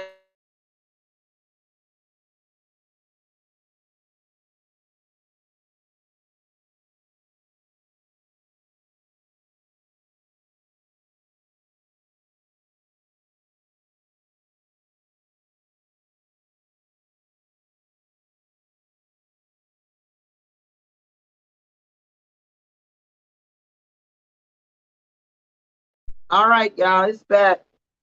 Am I still frozen? Nope. All right. So let's continue. Yeah, I'm going to get them fixed. I see pictures of the home they rented. Oh, did you? Oh, okay. I can't believe that, honey. That probably was a lie. I just can't believe they had someplace nice. They don't even dress nice. Even when they came to visit there, they wasn't dressed nice. So I just can't believe they had something nice. I can't believe it. I just can't believe they don't come across to me as people who've ever had anything nice. If Go Back can't produce a work, hold on, y'all, let me make this big so I can see it.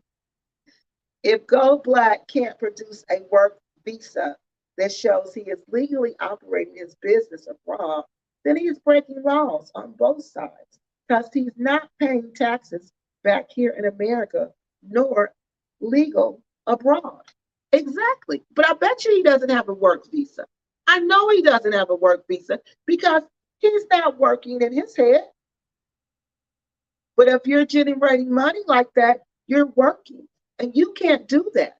You can't consult. You're charging money. That's a job. And you're doing it while you're in Africa. You're working in Africa. You're not visiting. You're working. I heard the baby girl named Kiki is pregnant from a Lebanese boy. Oh, God. Are y'all serious? So sad. That's what I mean, y'all. That's just sad. Because this boy has family, has money probably. Because the Lebanese over there, they're not poor like Blackacres. He knew he could get her to give it up.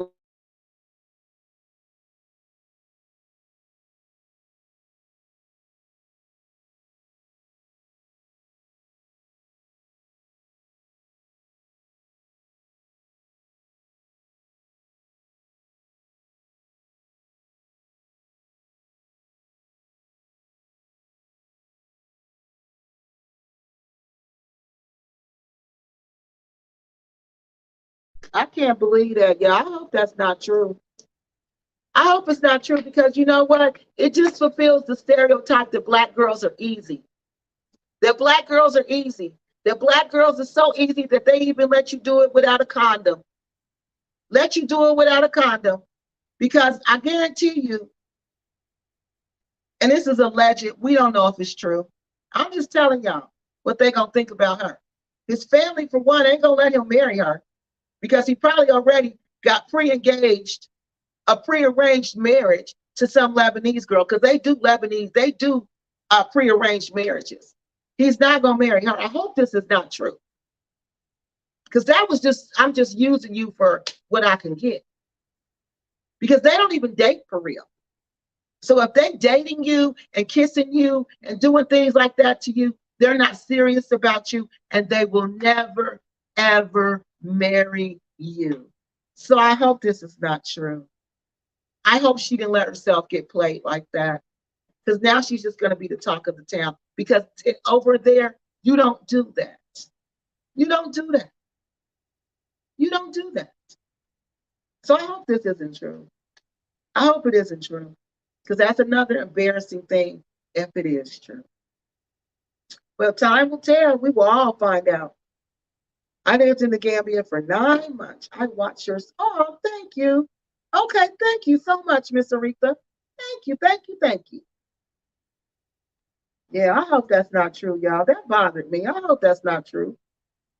Ain't no way I could just go and up and leave and I have a family and resources. I may just visit the country. Yes, that's like I do, but I'm not doing that. Even when I retire, I can't see staying forever. Like just I'm leaving and I'm gone.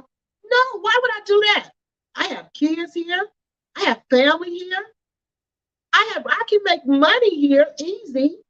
No, no, no, Did Rick Fit fall on top of Sweet Juicy Mama when she was braiding his hair and got her? Yep, that's what they told us.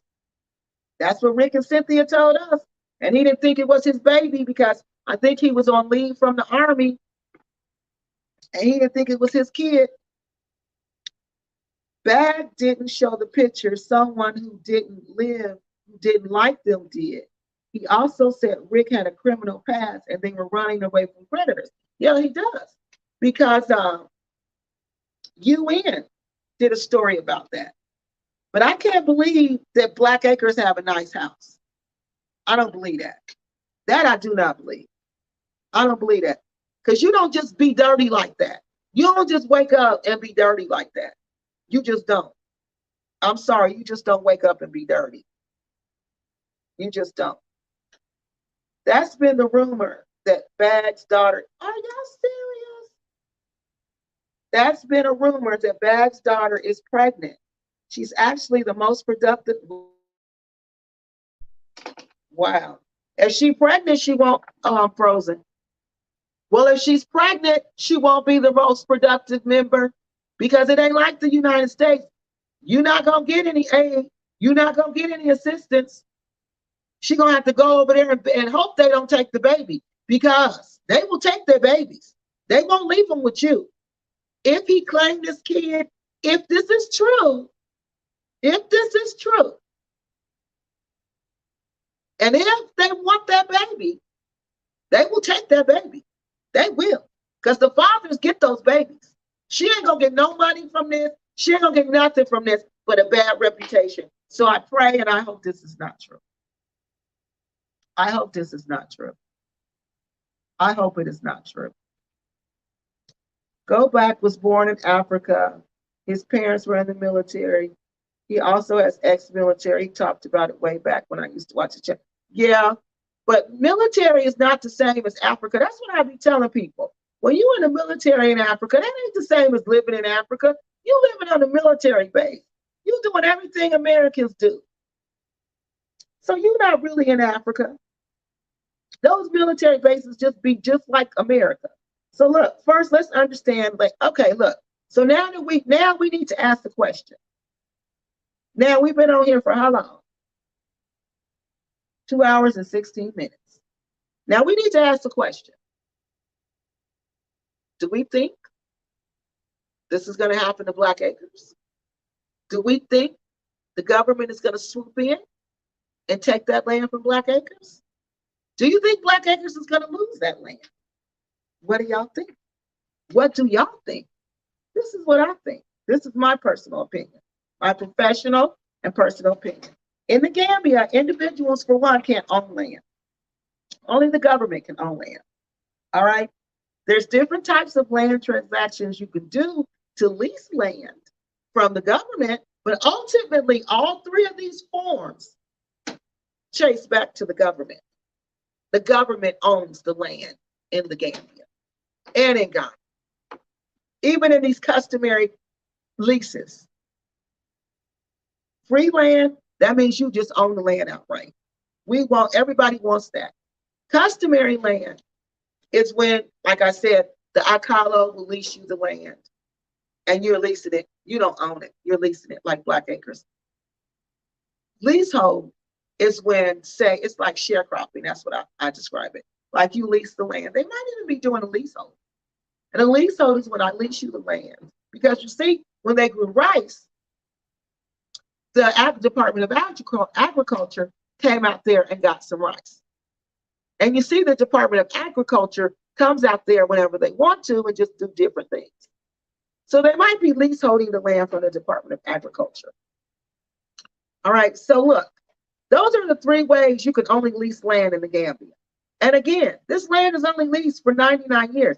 And you're not going to hold it for 99 years. I'm telling you, unless you're a big business, because you're going to die for one. You're not going to live for 99 years. So whenever you're gone, they're going to take that land. They're going to take it. It's not going to go to your wife. It's not going to go to your kid. Nobody inherits that land except the government. So, and that's in the Lands Act. If you don't believe me, you go to the 1990 Lands Act of Gambia, and you'll see that all land in the Gambia is owned by the government and can only be leased for a maximum of 99 years. So, Gambia has been having ongoing issues with land. This is why I think something's going to go down.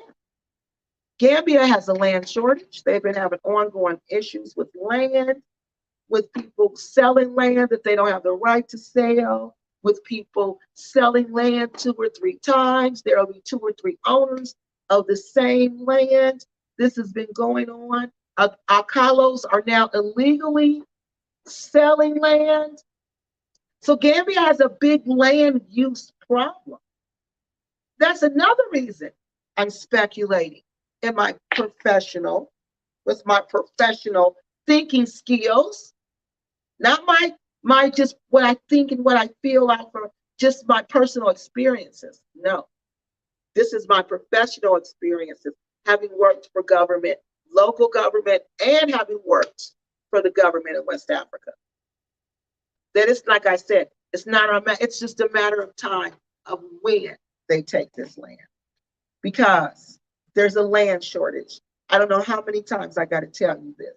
And you think they're going to let 26 acres of land just sit there and let two people own 26 acres of land, and the average Gambian doesn't even own 26 acres of land. Government officials don't even own 26 acres of land. I'm sorry, lease. Do you think they're going to really let them continue to do that? Or do you think that was just a money-making move to see? We're going to money make this move. We're going to do this money-making move. We're going to get this lease money from you. Then we're going to let you try to do your thing. And we're going to constantly evaluate you. And then when we see you not doing your thing, you're not doing nothing but sitting on this land, then we're going to make our move. Now, what else? The land is not serving the public. That's the biggest thing I see. It is not serving the public. The animals can't even eat on that land. The animals can't even eat on that land. They want to kill the daggone cows. They're poisoning the snakes. They're poisoning the lizards. The natural habitat can't even exist on that land. So they're using that for strictly private use.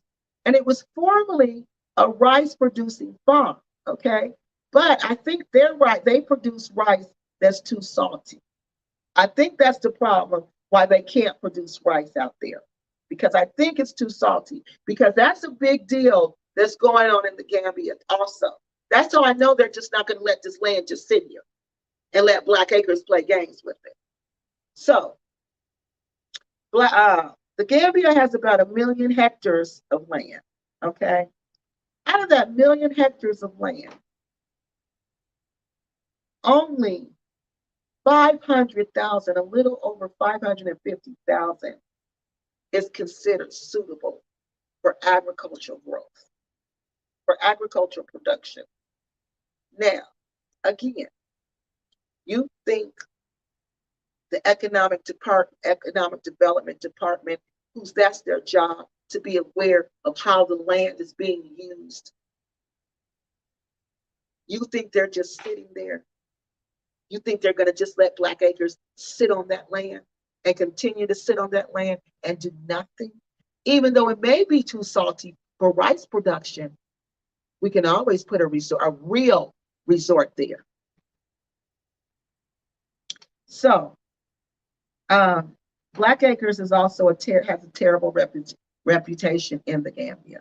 They have a terrible reputation in the Gambia. That's another thing. They're going to look at that. Now, if this is true, that the daughter is pregnant, you know how bad that is to be unmarried, unwed, and pregnant in the Gambia, and everybody and their mama gonna know? Y'all know how bad that is? Oh my God. That's terrible. I hope it's not true. I pray it's not true. And more importantly, they failed to do what they told the government they were going to do. You can't just tell us you're going to do X, Y, and Z, and you don't do that. You can't tell us you're going to do X, Y, and Z, but you do A, B, C, and D. You can't do that. You can't do that. Another thing, they said they were going to build a community. They said they were going to do commercial farming. They said they were going to have a restaurant.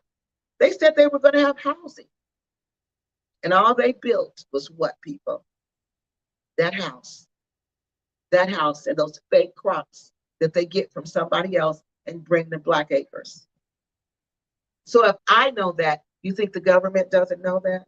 You think the agriculture people who come out there, you think the villagers aren't telling them that? You think the villagers aren't telling them what goes on when they go to work for Black Acres, how they cheat them out of their pay? You think that? You think that's not true? You think that's not going on? And the most important thing, I really think it's a matter of time.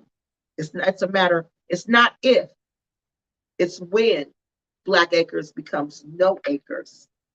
It's because they cannot maintain it. You cannot maintain it. They're having this much trouble building it. How much trouble, more trouble, do you think they're going to have maintaining Black acres? Think about that. Think about that. They can't maintain Black acres. You need money to maintain it. They're generating no revenue out there, none. They're surviving off the backs of these people who donate to them and Cynthia's YouTube channel and Rick's check, whatever that is. And that's probably enough for 2 elderly people to live in the Gambia who doesn't have acreage of land, who has a small house or a small apartment, but not 26 acres, and who has grown children that they support. And now soon to be a whole grandbaby. But they're not, I'm telling you, if these Lebanese, if this is true, and these Lebanese people, if this boy says this is his kid and he owns up to it, then they're going to take that baby because he ain't going to marry her. He not. He already promised to somebody else. I'm telling y'all that they do arranged marriages.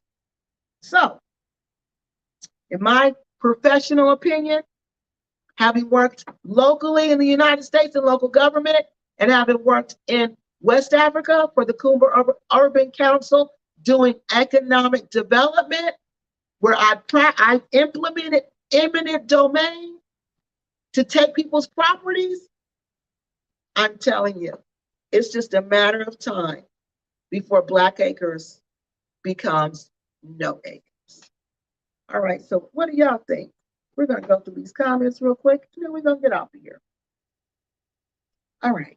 I hope they get to keep their home. No, they ain't going to keep none of it. And the portion they used, no, they're not. Because they didn't say it was for that. They said this was for the community. They said it was for the community. It was a community place, remember? It was a restaurant. It was a communal garden. They're going to take all of it. They're going to take all the acres back.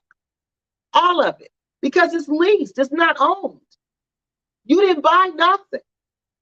They're not going to let them keep nothing. They're probably, if they don't tear the house down, they sure going to turn down that raggedy guard shack and that raggedy outside toilet. And look, they don't even have a borehole that works. Did you see them say they got to build a 3rd borehole? No. The government is going to swoop in and take that land. You don't know how to manage this land. You don't know how to do anything with this land. But the rest of the land should be given back to the village. Yep. They're not going to give it back. They're going to develop that land. They're going to employ the villagers, though, because, see, this is how it's going to go.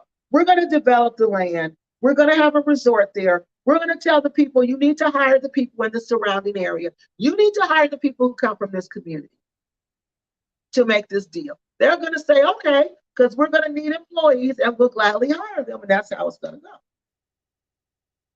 Black acres, isn't doing that. The land lease will be a problem for me. I said me, everybody. It would be a problem for me too. That's why I wouldn't do that unless I was married to a local.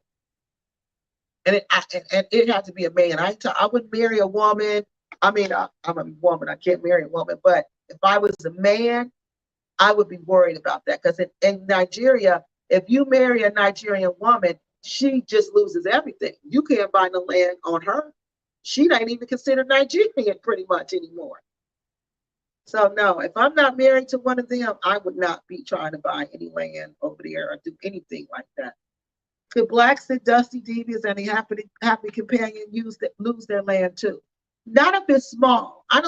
Dusty Divas, they don't have any land. They broke. But Blacks, it looks like she just has a house. I don't think so. I think she just brought, and that's what they said. If you have just a small plot of land and you build a house on there, I don't think so. Happy Companion, he don't even have his land. He's still trying to get his land. So I don't know the whole story behind his land. And the Dusty Divas don't even have land. They broke. Both of them is broke. Out of the bad family, I like Rakita's personality. She is the baby girl who works and seems to have a good head on her shoulders. Nadia has a bad attitude. Yeah, she got a stank attitude too. Kiki seemed like she was a really nice young lady, and that's why I hope this is not true about her. I really hope it is not true. I really do. I really hope it's not true. All right, y'all, that's all I have for today. We went over the whole thing. Drop it in the comment section if you didn't get a chance to comment on the live. Keep the conversation going. Let me know what you think. Do you think it's a matter of time? Do you think it's a matter of if? No, not if, but when Black Acres loses their land and become no acres. Because you can't just sit on 26 acres of land in somebody else's country and call it my land when you know you're really leasing that land. What's this comment saying? The best men in Africa are the brothers who work in the embassies. All right, y'all. She said it. All right, so there I go. There's it. That's all we got for tonight. All right, my next video is going to be serious. We got to get back to seriousness now. We're talking about possible. Well, how can I say this? We're going to ask the question: did a ritual killing occur in the Gambia? Could this all of a sudden death be a ritual killing in the Gambia? We're going to talk about it. The YouTube content creator who was from the United States, whose name was Soul Sister. It was brought to my attention that once she was involved, and I'm not saying this young man did anything, I'm just throwing it out there. Could this be the case? We don't know. Let's check it out and see. Let's see what we can find. Let's see if we can find out what happened. Because you know, they say this juju stuff is alive and well in the Gambia. So let's see if we can find out anything that happened to Soul Sister. I believe that's her name. She's from the United States. She was a content creator. She was 53 years old. And then she just up and gone one day. So I'm presently going through her videos to see what I can find out. If you guys know any information about her, please email me at kikilovesnigeria@gmail.com. All right, that's all I have, y'all. Thanks for joining me. See you next. Will I be here next week? I don't know. It depends on how much research I can get done, y'all, on this case. Okay? I'll let y'all know. All right, I'll see y'all. All right, come here now. Push this red button right here. Come over here. Like here? Yep. Push it. Push it again. Wait, you got to push it again.